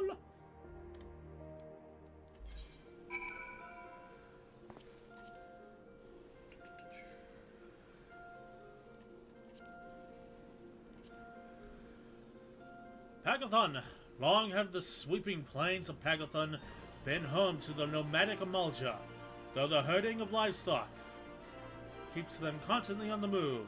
The permanent settlement of Zolmak forms the seat of power center of the society. It is there that the Telafroi would wreak destruction, dispatching a vast host comprised of other Imperial soldiers and tempered dragons. With Lunatic Bahamut at its head, yet even against these heretofore unimagined foes, the Malchus stand strong. With Astinian, the recently freed Tiamat, and the Orzian alliance at the side, and eager to turn the tide.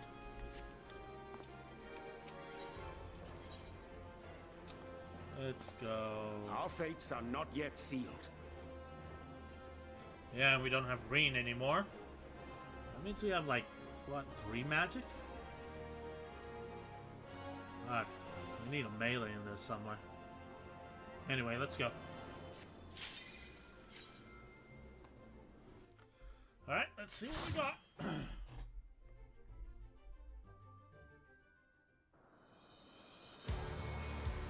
Oh, that goes hard.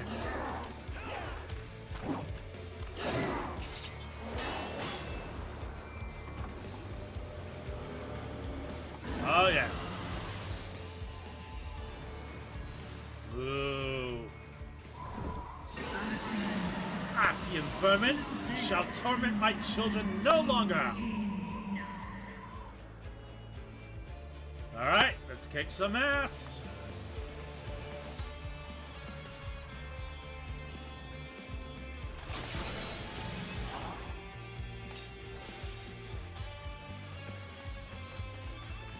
see the thermals power that lie beyond the valley.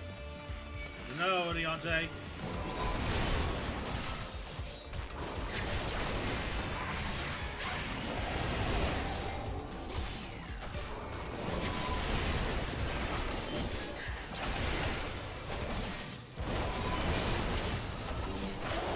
Let us spin the wind.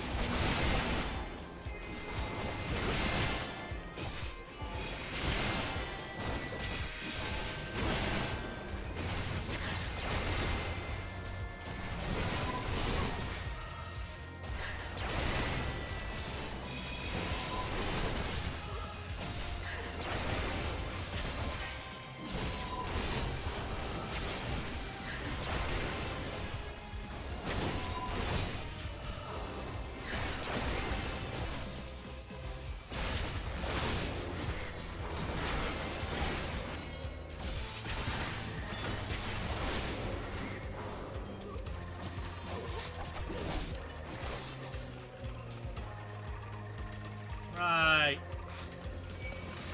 Oh, we got more. I summon Frey in attack mode.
Alright, we carry on.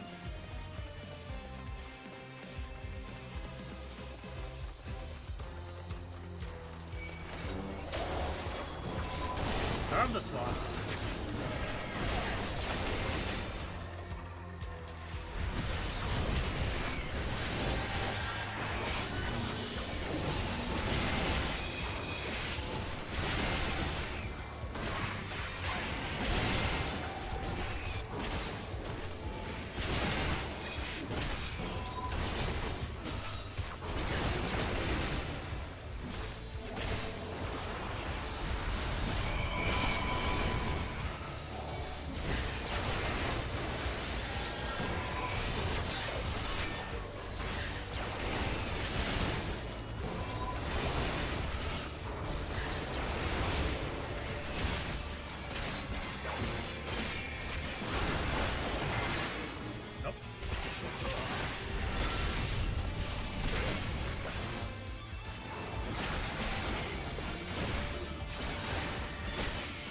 Another one.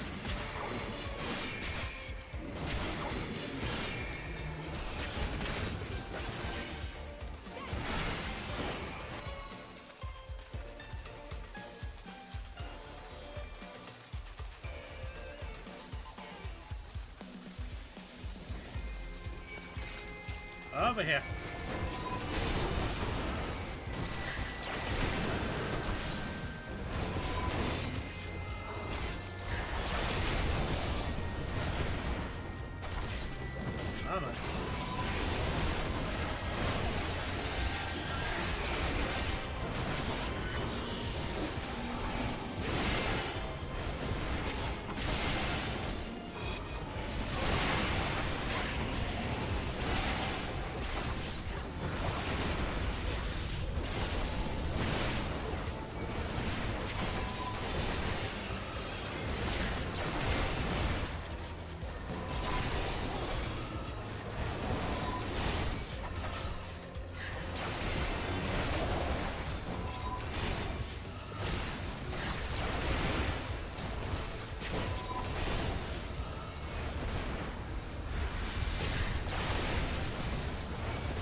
good weather, then we show you the way. Holy cow. That's a cannon. Good work as always. What the hell is that?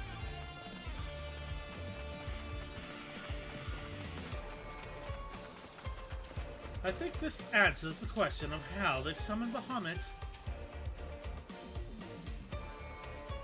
Yeah, okay. Bunny hop.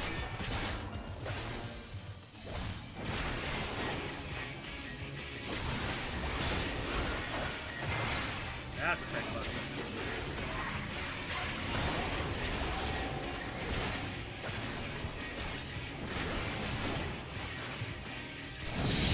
Hello.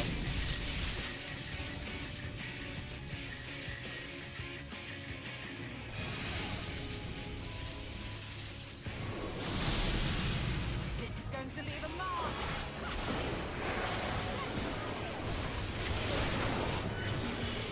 Run away.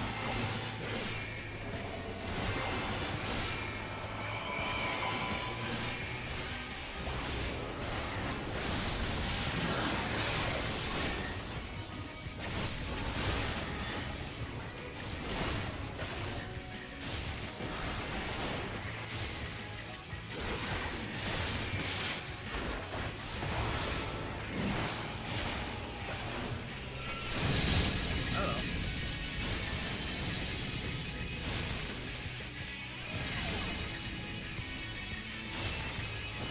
Ah, that's an interesting one.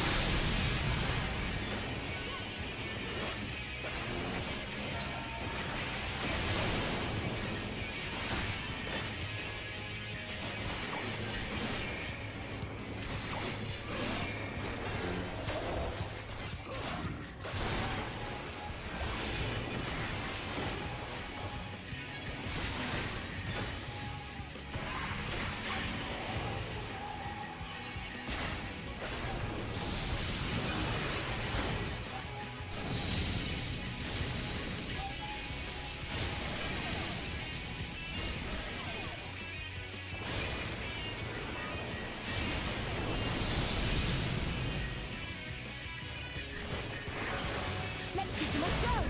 You get him out there.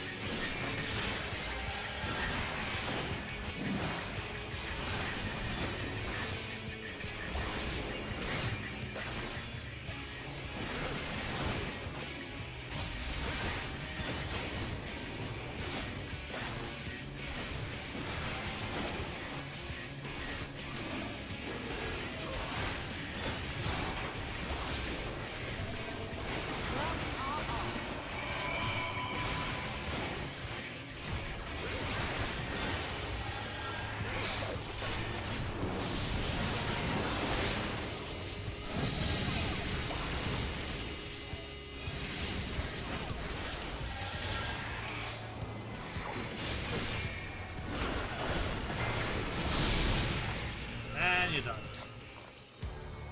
That's my case. Alright, Yashala.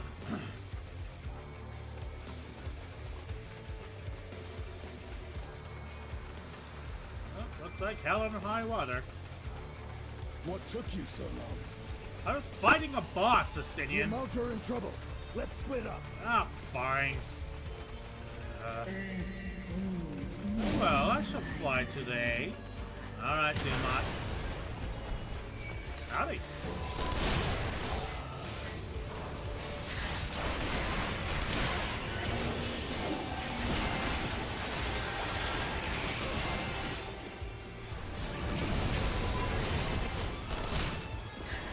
Alright, definitely take out that Reaper first.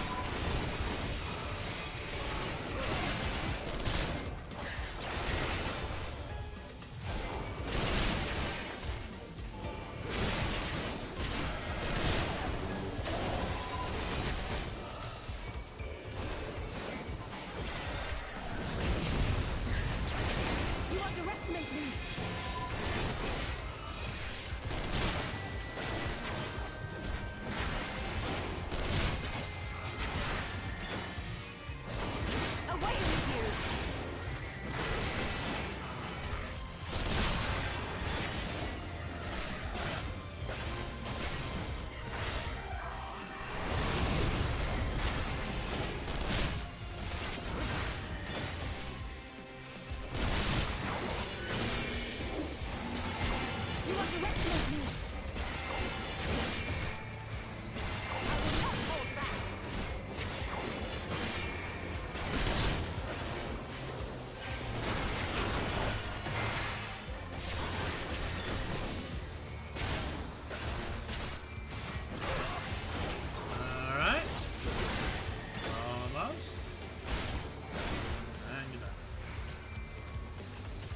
Wait, there's more!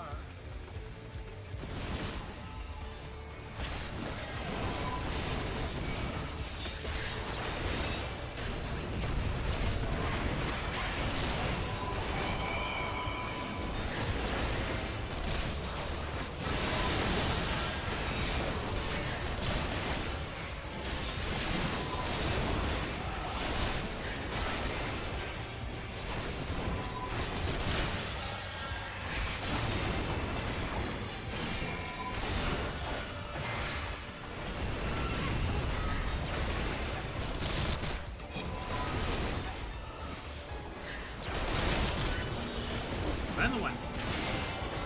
And the one. There we go.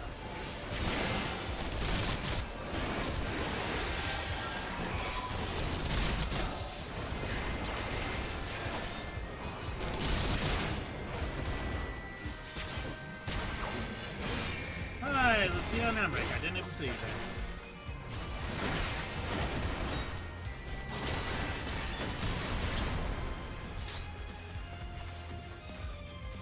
Alright, you two have fun. I'm just gonna continuing. Oh, no, you don't.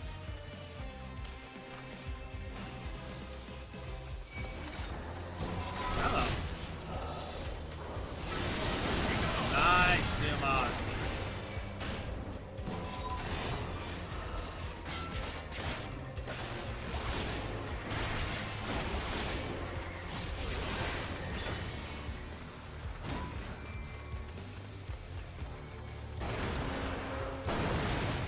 Well, we can't go that way. Wow, everything's falling over here. Oh, we got my poor children. I shall free thee from my shame. Is that too much?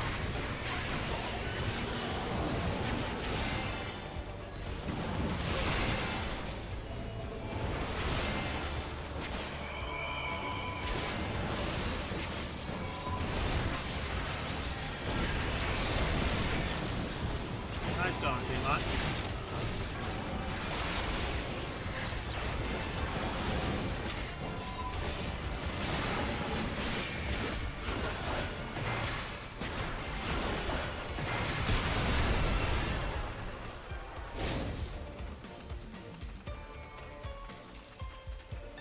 Oh, is that a bar?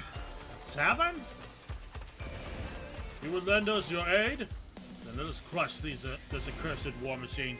A mobile fortress. So 'tis more than a mere rumor. Well, it was nothing. Must hold our ground until the fences are broken.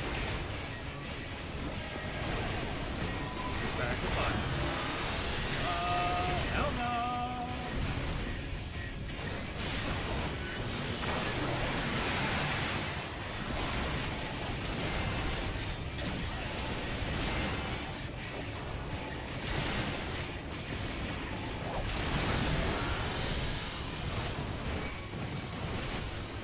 That's right, come to slot.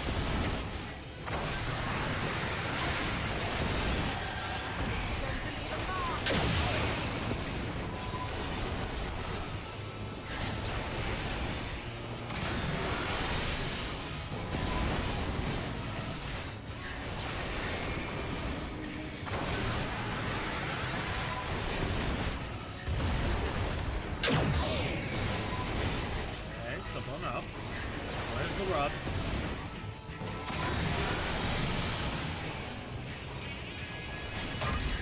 Oh, that's the rub.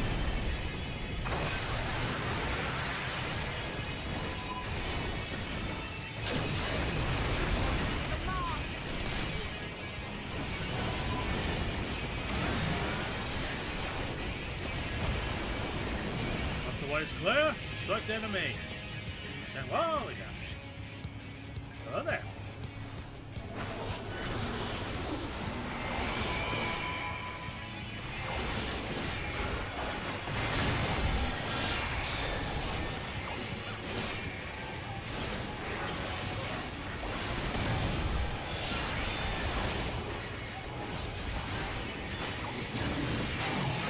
Oh.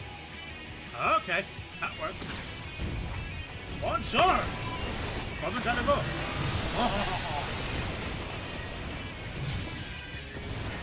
Over here, buggers.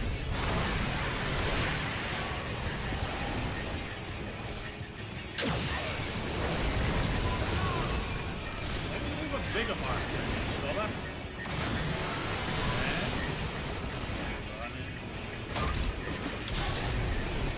That was good.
You don't think you're bad, Oriente?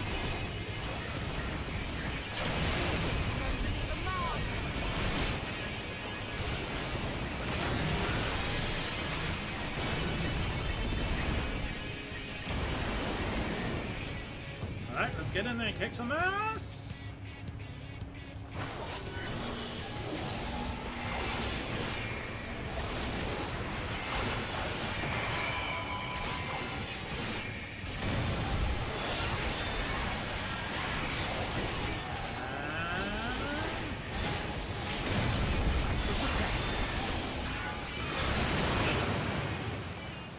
Fight well, our brethren will hear of your brave deeds.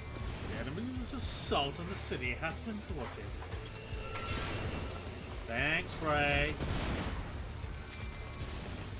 Ah, more maiming armor. Good for Reaper, I think. Ooh, that's pretty. Hello. Ambush!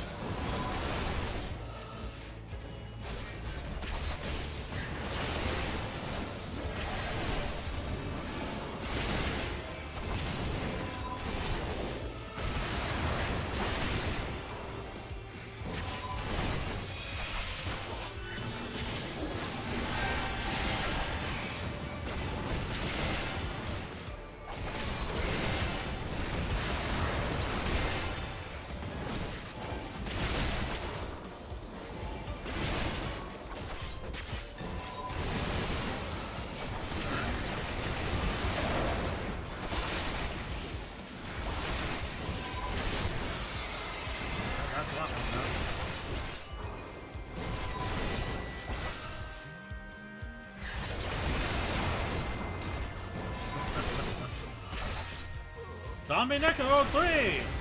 Welcome to Belforts! Ooh, I'm scared. Did I scare you? Indeed you did! Good job. Blend away.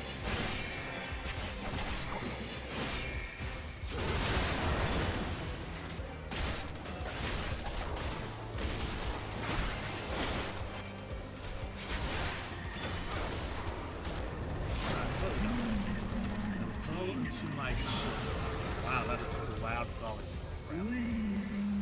God waiteth in the heavens, my children shall bear thee to them. Oh, sweet, we riding dragons?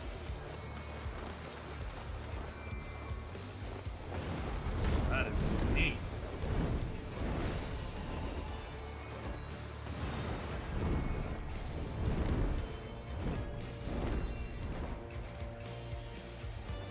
Nice, nice!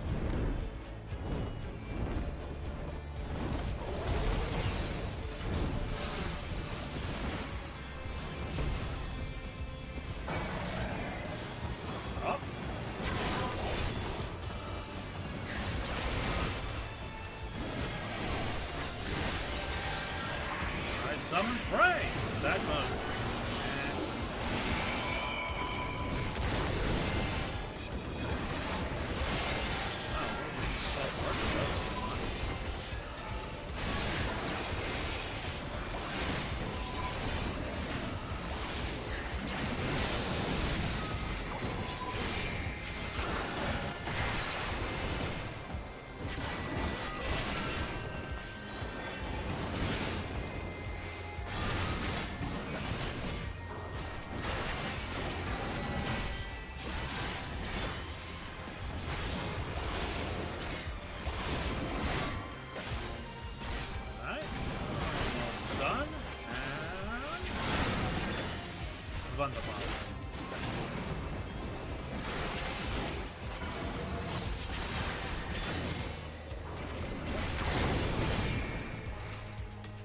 Okay, what do we got left?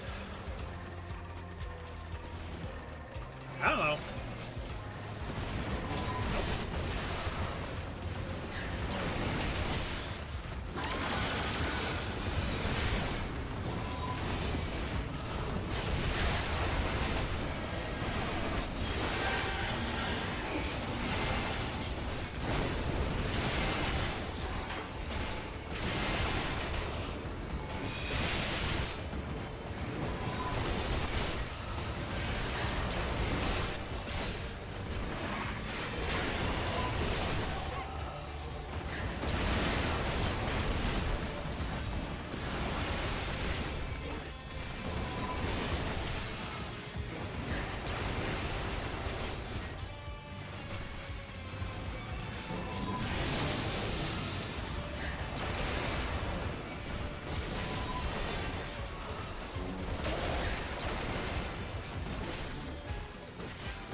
I'm not even going to try and pronounce that.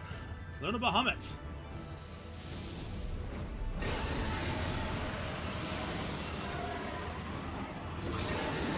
Go, go, Estinian.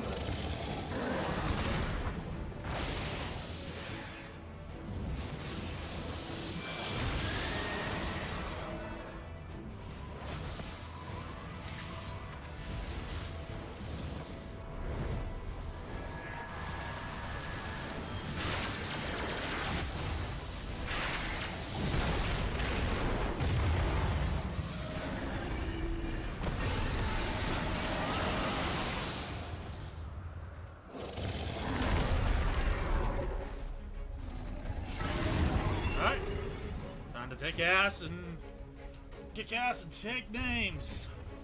One for a tussle.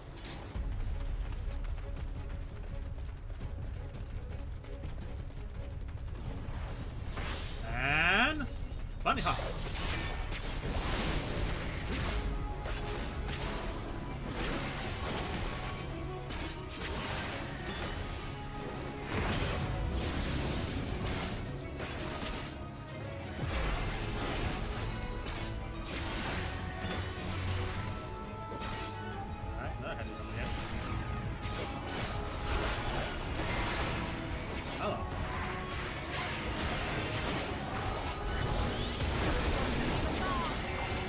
So you stole that.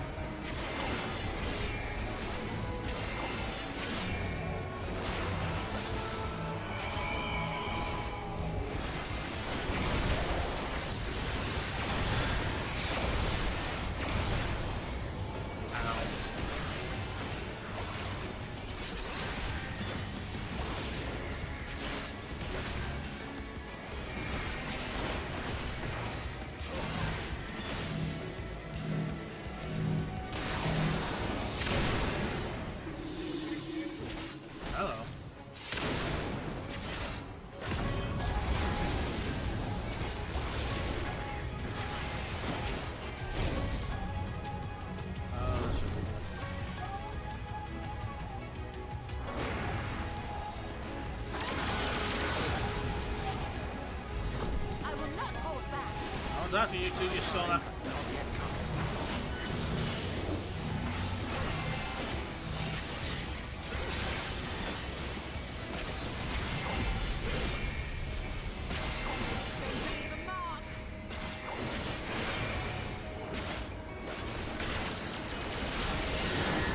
Hello, that's new.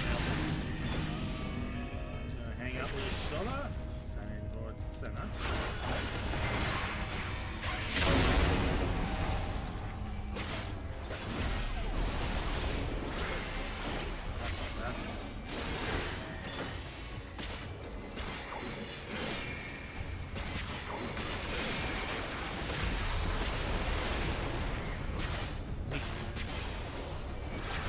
Well, hopefully you only do that once.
Come on.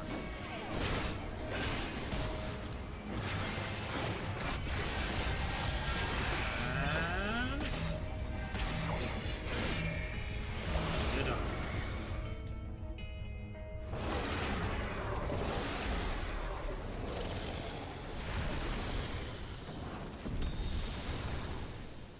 Victory!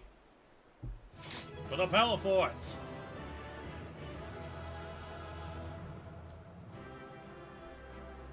No reaction from us. Okay, that was an intense fight.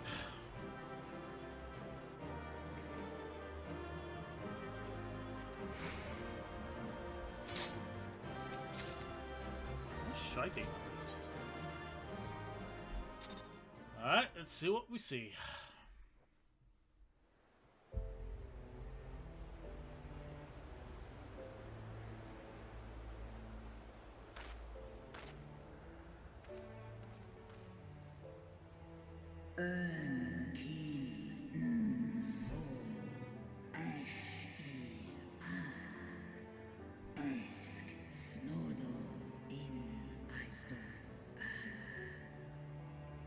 Children of men, the shade of my beloved is no more, and I shall forever be in your debt.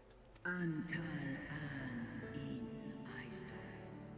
Antal afa snalosk I ash an dran mira By your deeds are we set free, and free we shall remain.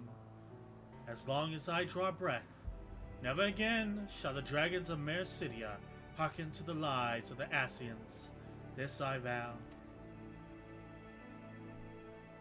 Well, huzzah.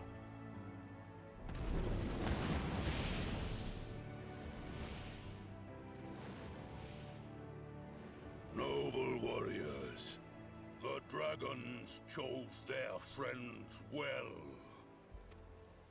Hello.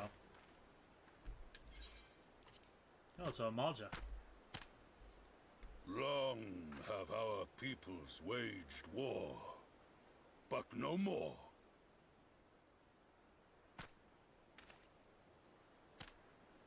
Your fallen lie beside our own. By our words and deeds shall we honor their sacrifice. You would make peace with Uldar, then? We would be proud to call you our allies.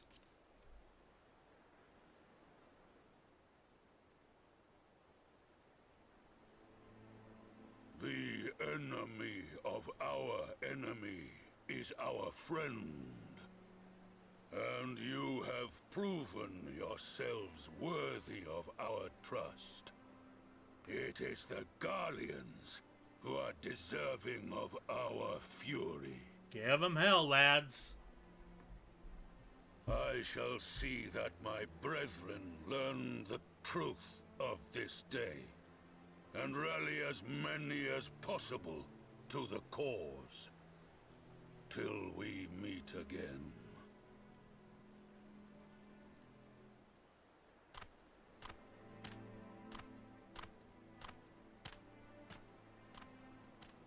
And thus did we make allies of the Amalja.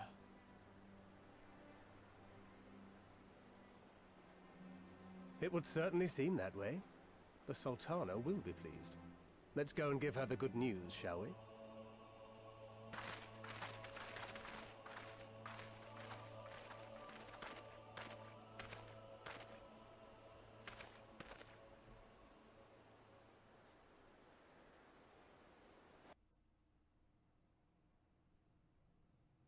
Somewhere earlier, inside Paladin's tower. I already forgot how to pronounce that. Yay. Oh, you look happy. Holy crap. That's intense.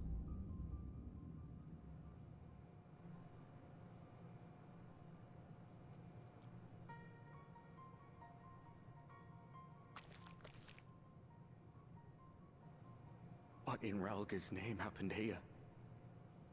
The gods only know. But you can bet these poor sods aren't here by choice. Quickly! We've got to get them free!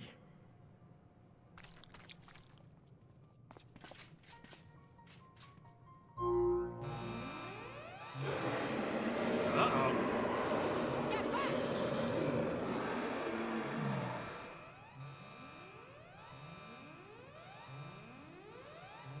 No! What have I done? It's too late for them! We're leaving, now!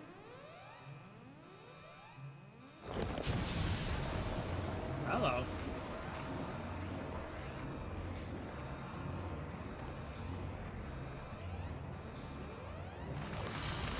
Well, that ain't good.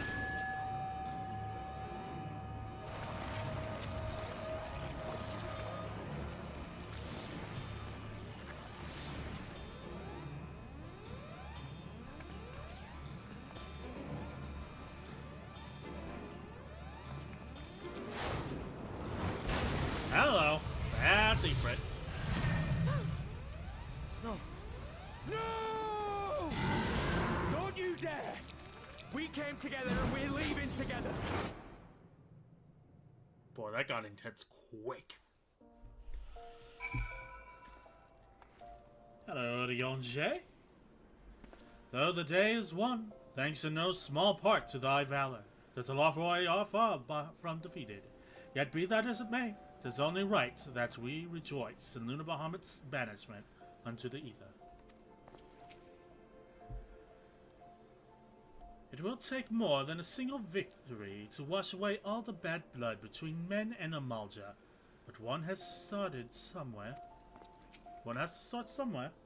Tiamat did all she promised and more this day, but I doubt she will be satisfied. Nay, she will fight in defense of her children, wheresoever they may be. From what I can tell, there didn't seem to be many Imperials in the vicinity of the tower. Hopefully Arnveld will have used the opportunity to get in undetected. See the Malja fight along us brought to mind the Zune of the Crystarium. I pray that our people can forge bonds as strong as those of our counterparts in the First. But it would be too much to hope that we have seen the last of Fandaniel. We have dealt his schemes a telling blow this day.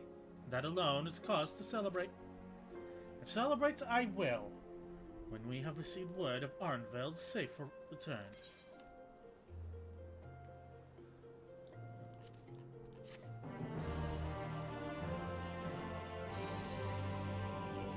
You may now enter, so on and so forth.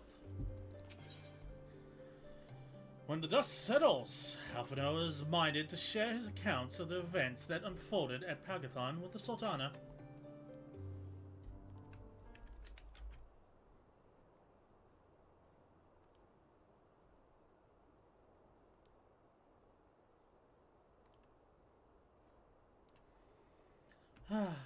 Standing around here worrying is not going to help matters. Come, we must discuss the day's events with Pippin and her grace. Brave Scions! Totally the wrong voice. Would that I could treat you to a hero's welcome, but I bear urgent news from the frontistery. The place. Your Grace, what is the matter? As our troops withdrew from Pagathon, they came upon the two scouts sent to a nearby tower. I have yet to hear a full account, but since one of them, your friend, I believe, had been wounded and was dragged away by the other. Oh no. I must go. Forgive me, Your Grace. Run, Alphino!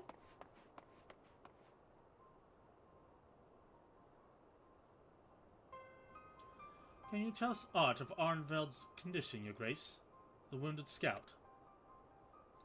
Not save that it was grave. The Kyorians tend to him even as we speak.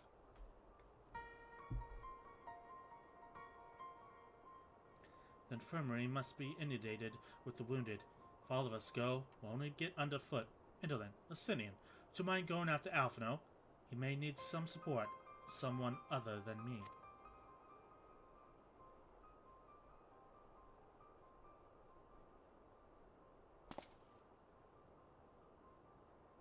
Very well.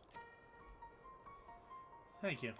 The rest of us will see that the relevant people know what took place in Pagathon, whatever. I'm done pronouncing that.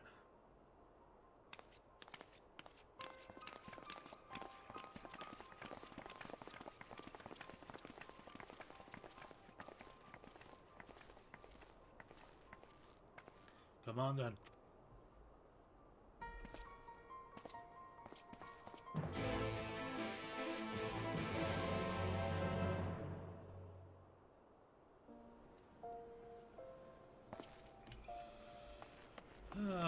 Just noticed you two. Didn't even know there was an eatery up here. Well, back to business. As per usual.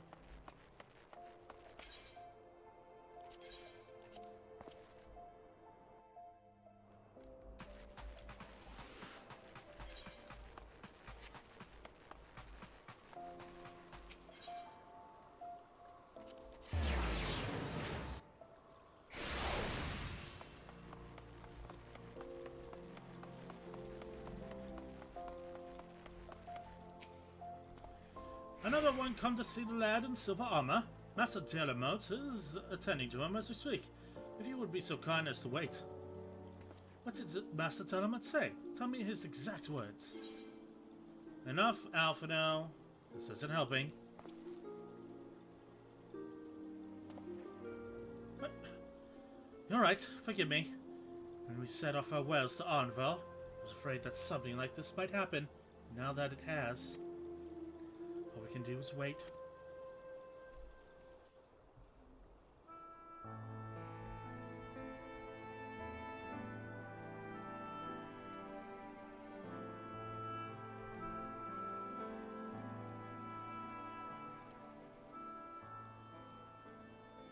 Fordola, have you been waiting here all this time?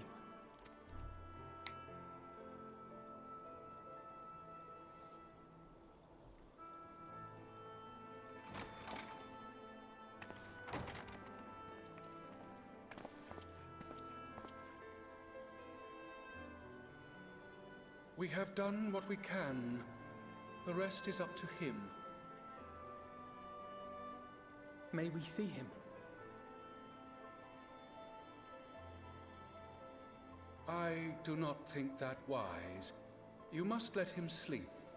Fair enough.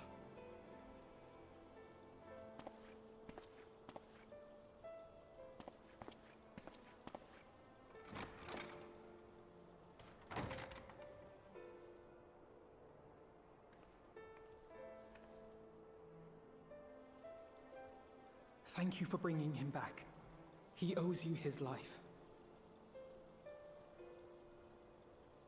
I just wish I had been there. Perhaps, I don't know, perhaps I could have... Could have what? Got tempered? Don't flatter yourself. You can't save everyone. No one can. Not even the warrior of bloody light. Fair enough. People die all the time, for no good reason. And those who take up the sword die quicker than most. If you're going to shed a tear every time a soldier falls on the battlefield, you'd best stay away. It's no place for the weak of heart. Yeah, I'm cutting deep there, Fordola. It may be that victory cannot be won without cost. But all life is precious, and I refuse to shrug at its loss. And your lips are still really weird, kid. All life is precious! Oh, you need to grow up, little man. Before your sparkling ideals get everyone killed. What the hell's Justinian, by the way?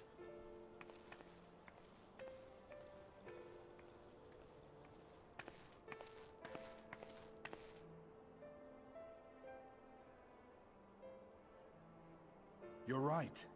He is idealistic. But the world has more than its fair share of realists, like you and me. It's people like him who dare to dream that things could be better, and make it happen against all the odds. They are the ones whose names live on forever. The heroes. The battlefield's littered with would-be heroes. At this rate, you'll lot be next. I doubt that. And what'll become of your precious dreams then?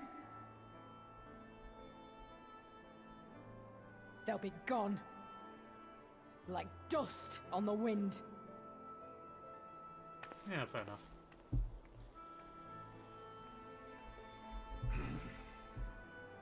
Dreams worth fighting for don't die so easily.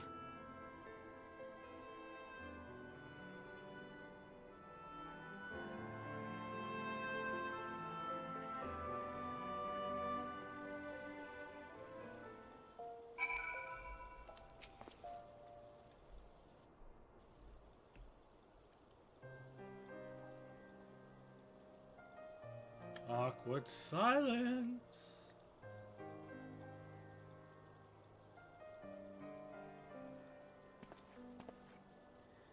I know. There's nothing more I can do here. Come, let us rejoin the others. Ahem. Her Grace invites the Scions of the Seventh Dawn to join her in the Fragrant Chamber. Your comrades have already arrived. Will the three of you be joining them? We will.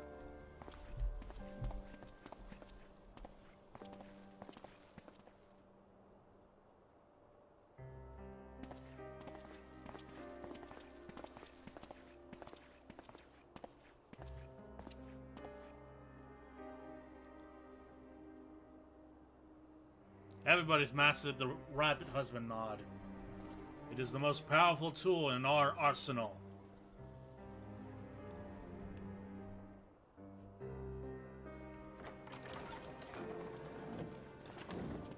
Where the fuck are we supposed to sit? Your Grace, pray forgive us our lateness. Think not of that.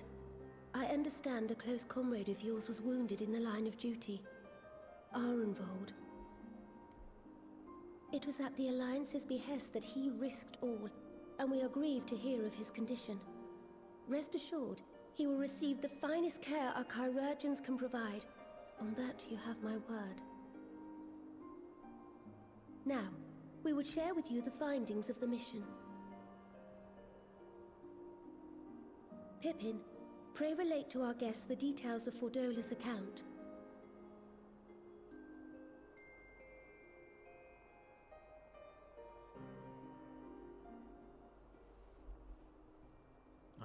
Okay. You gonna let us in on this, Pippin, or? First Bahamut, now Ifrit. Or Lunar Ifrit, as Fandaniel would doubtless have it. 'Tis now all but certain that the towers were conceived to facilitate the summoning of primals by those imprisoned within.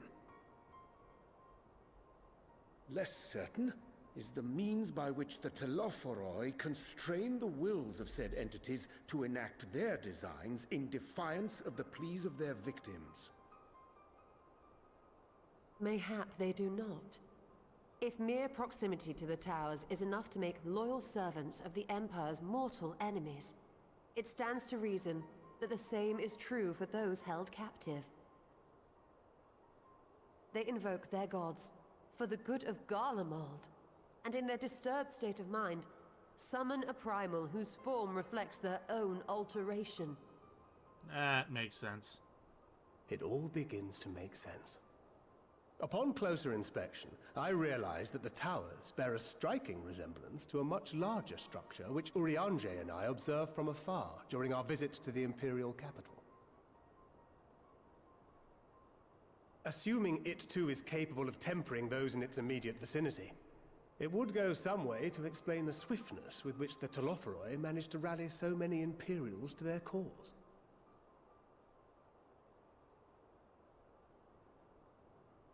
While the situation in Garlemald is indeed troubling, I fear we have more immediate concerns.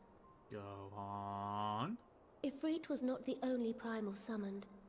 At approximately the same time, observers at several other towers bore witness to the emergence of further such entities.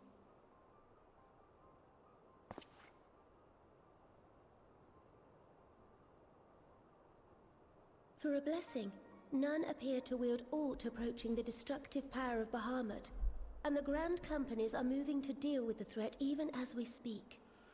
Small miracles.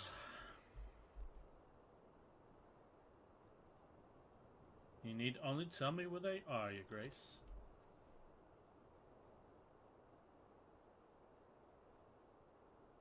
Though we are aware that the task will not be easy, we would call upon the Scions only as a last resort. Pray, conserve your strength for now. If you gotta say so. After all, it was not so very long ago that you rid us of Bahamut.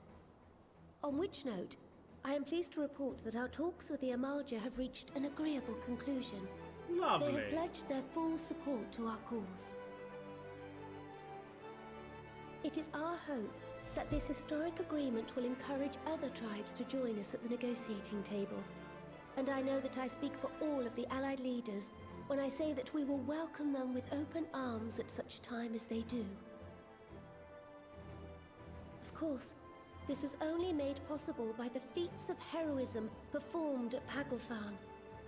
Moreover, we shall not allow the sacrifices of those fallen in battle to have been made in vain. As hope leads to victory, shall victory lead to a new dawn for Eorzea. May these words ever be our guide, Your Grace.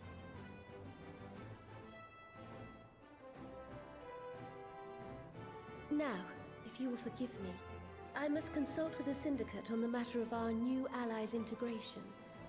Till next we meet, my friends, I bid you safe travels and blessed respite. I will take a nice respite.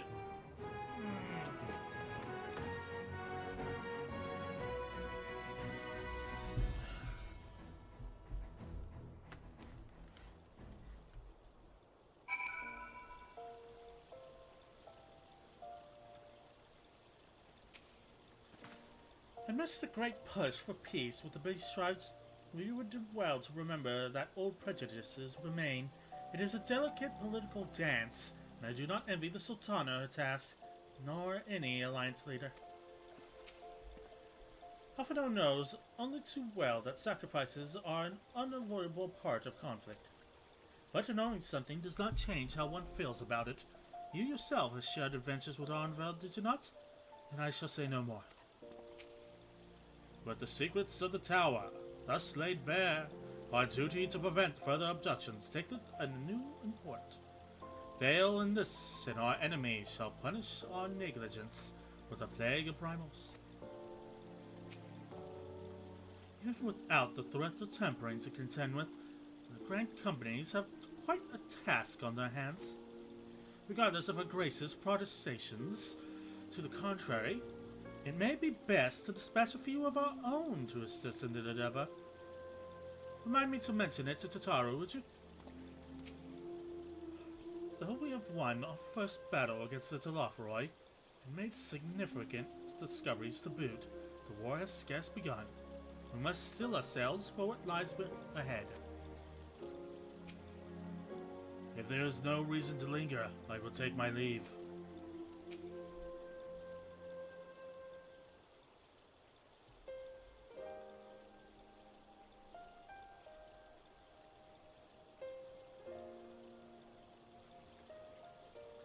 Right then, unless anyone has any objections, I think it's about time we return to the Rising Stones.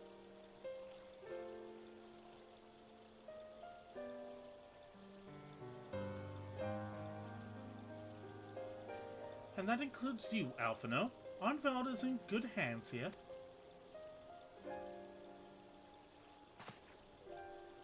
Of course. He would doubtless mark me for pacing about the infirmary. Let us retire then, that we might regain our strength and readiness for the coming challenges. If all arrangements are in agreement then, I shall let Kryl know to expect us. A hot bath and a hearty meal should it be beyond arranging with the time available.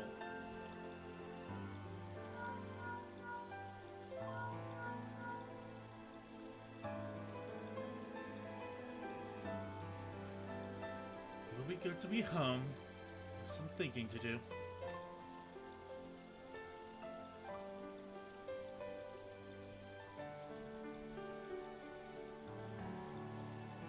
Yes, I'll try asking him.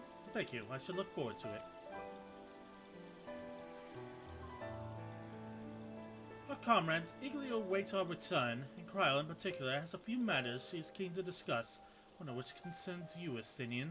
Believe it or not, you will join us, won't you? Fine. Really? Thought you'd say you wanted to avoid that Baldessian woman.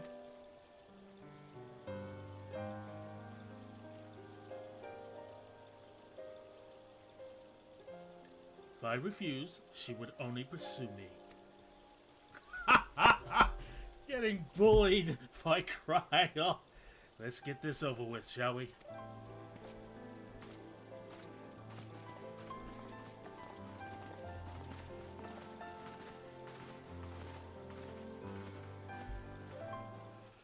Oh, goodness gracious.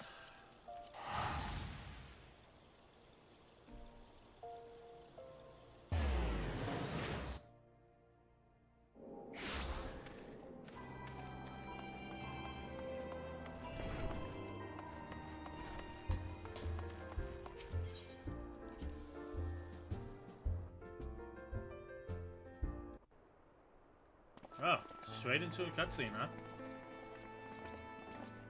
Welcome back. I expect you must all be exhausted. Ere you take your rest, however, I would beg a moment of your time. Proceed. Thanks to Arenvold's selfless efforts, we may now be confident that we understand the function of the towers. But many questions remain regarding the reason for the summonings, and what lurks behind the looming edifice in Garlemald. Until such questions are answered, we will struggle to devise an effective strategy for thwarting the Telophoroi's stated aim. Nothing less than the destruction of this star. And so, given the gravity of the situation, I move that we petition the aid of Sharlayan.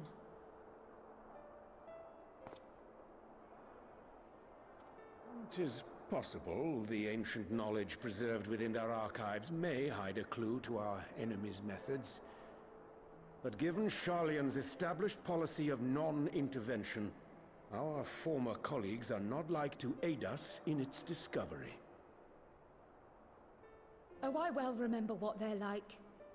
The Forum's barefaced refusal to assist you in the days prior to the calamity must rank as Sharlayan's most shameful act since the Exodus.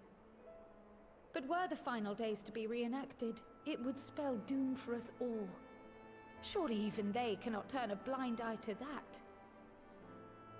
I trust we are all of the same mind on this matter.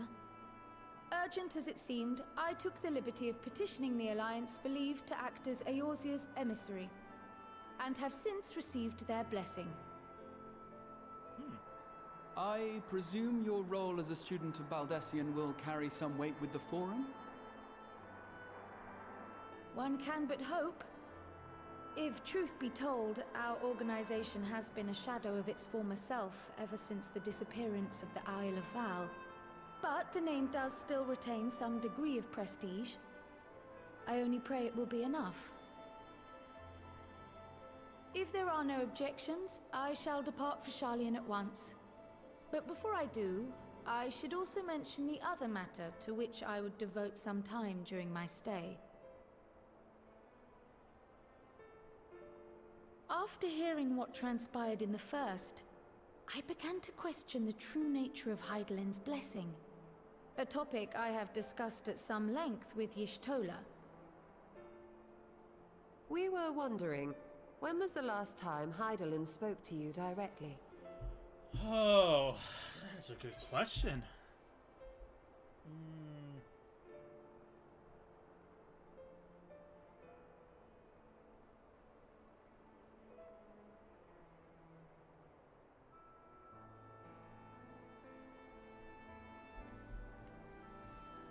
That wasn't really Hydaelyn.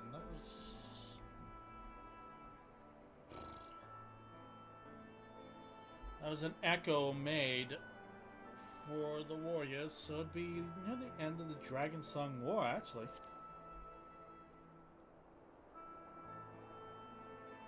When you regained her blessing, was it not? But never since. Not in all your time in the first, when you faced the Unsundered, the very heart of Zodiark. Yeah, that's true. History shows us that Hydaelyn is able to awaken the echo in her chosen, convey her will directly, and grant the blessing of light. To our knowledge, however, she has not sought to intervene in man's affairs for some considerable time. Might not the explanation for that lie with her choice of champion? Mayhap she is content to trust in his judgment. That's fair. Mayhap she is. But following my initial discussion with Kryl, I made inquiries of my own, and as far as I am able to tell, Hydaelyn has not made her will known to anyone. During my time in the First, the Oracle of Light spoke to me through Reen. But that was not the will of Hydaelyn. It was Minfilia herself. Indeed. And while she and Hydaelyn were inextricably linked, Minfilia yet acted of her own volition. A messenger, yes, but one who spoke with her own voice. I wonder, Could Heidelin's silence suggest the presence of some disruptive force, perhaps? Some obstacle to communication? While I share Urianger's high opinion of your conduct, I see no reason why she would deny you her guidance altogether. Then again, who am I to say? The fact is, we simply don't know. But if the explanation is to be found anywhere, I can think of worse places to look than the archives of Sharlayan, and their research on the Ethereal Sea in particular. Promising.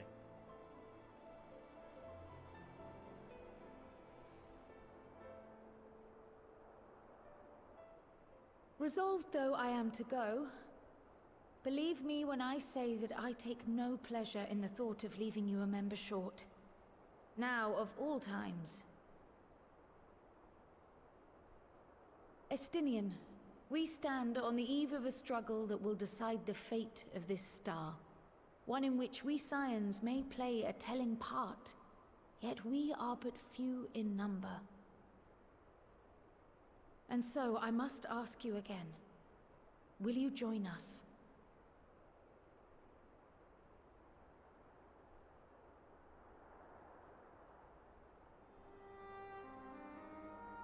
You see the world the way you want it to be.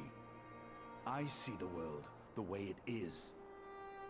You are idealistic to a fault. But I know you would never turn your back on those in need. Never close your eyes to their suffering. And somehow, your deeds lend truth to your words, giving the lie to my doubts in so doing. I have seen others draw strength from your belief. In Ishgard, in Alamigo. You inspired them to stand up and fight. To win, no less. And even when you lost those you held dear, you carried their spirit with you and made their memory your guiding light. The burden of so many hopes and dreams would be too heavy for most to bear.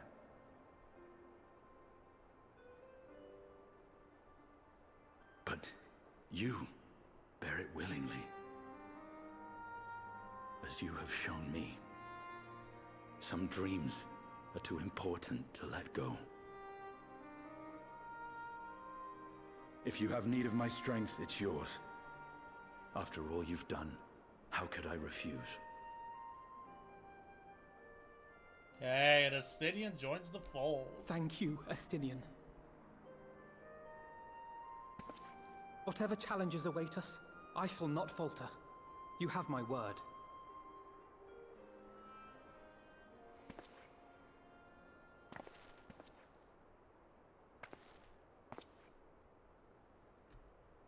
And now, I may bid you farewell. Safe in the knowledge that all is as it should be. In this little corner of the world, at least. At least.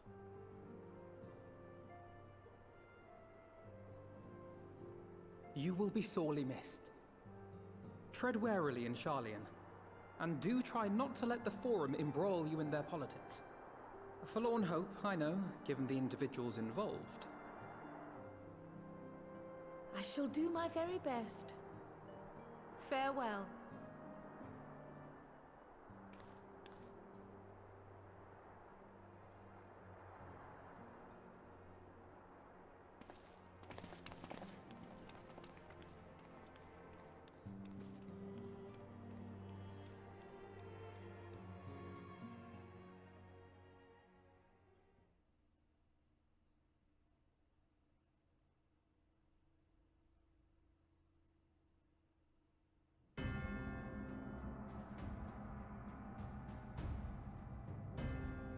That's a lot of weapons.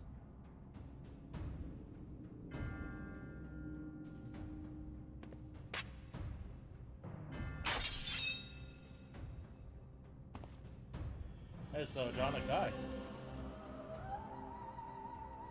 Well, does this one meet with your approval? Oh, that's close. apparently not. Or could it be that you're still upset about the dragons? Oh my god, you clown! You are unwise to remind me of so costly a failure.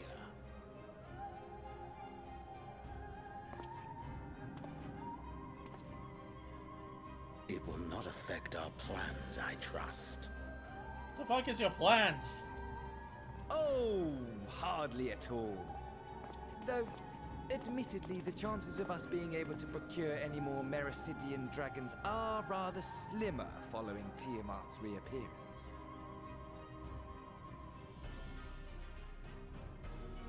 Oh, but the seeds have been sown, my lord. We have only to wait for them to quicken.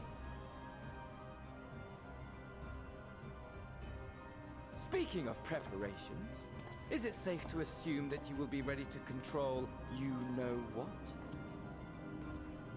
The hour draws nigh. This nation, forged for Ascian ends, will finally prove its worth. Oh, this should be good. A mighty empire, now no more than an instrument of this star's destruction. What a pleasure it will be to put it to use. Which brings me back to our earlier topic. My lord, while I appreciate that it is not an easy decision, it really is past time you chose your weapon. He is so fucking short next to Xenos. There is one that I have been meaning to test.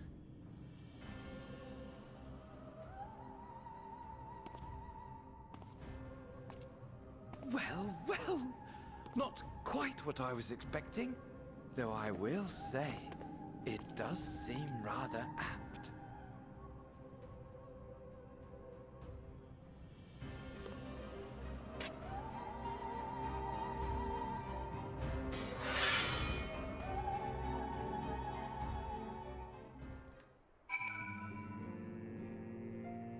Neat. Well then. Well, it looks like I'm going to have a busy few moons. Not that they ever seem to be anything but. Thancred's got me dispatching troops to every corner of the realm, which is not to say I don't trust the Alliance, because I do. But when it comes to putting down primals, nobody does it better than us. Well, than you lot, more accurately. You won't catch me trading blows with a primal in the near future, but for every fell fiend you vanquish, there's countless meals to arrange, baths to fill, sheets to wash, stores to replenish, and the list goes on. Which is where I come in, and gladly remind you, it's the least I can do to support the Scions who risk life and limb, like poor Arnveld. I wish there was something more we could do for him, but we'll just have to settle for saying the odd prayer and keep a roof over our heads. It wouldn't do to have him come back in a complete shambles, now would we? But enough of my rambling. Off you go, and get some rest. If there are any developments, I promise you'll be the first to know. Ladies and gentlemen, boys and girls, and you beautiful rainbow people in between, thank you so much for coming by the Belfort. Thank you again to Romario Viscario, Kim Ya, Zombie Neko 03 for the follow. You all have a wonderful Wednesday. Have a good sleep, and I will see you tomorrow as we continue through Final Fantasy XIV Shadowbringers. Ta-ta!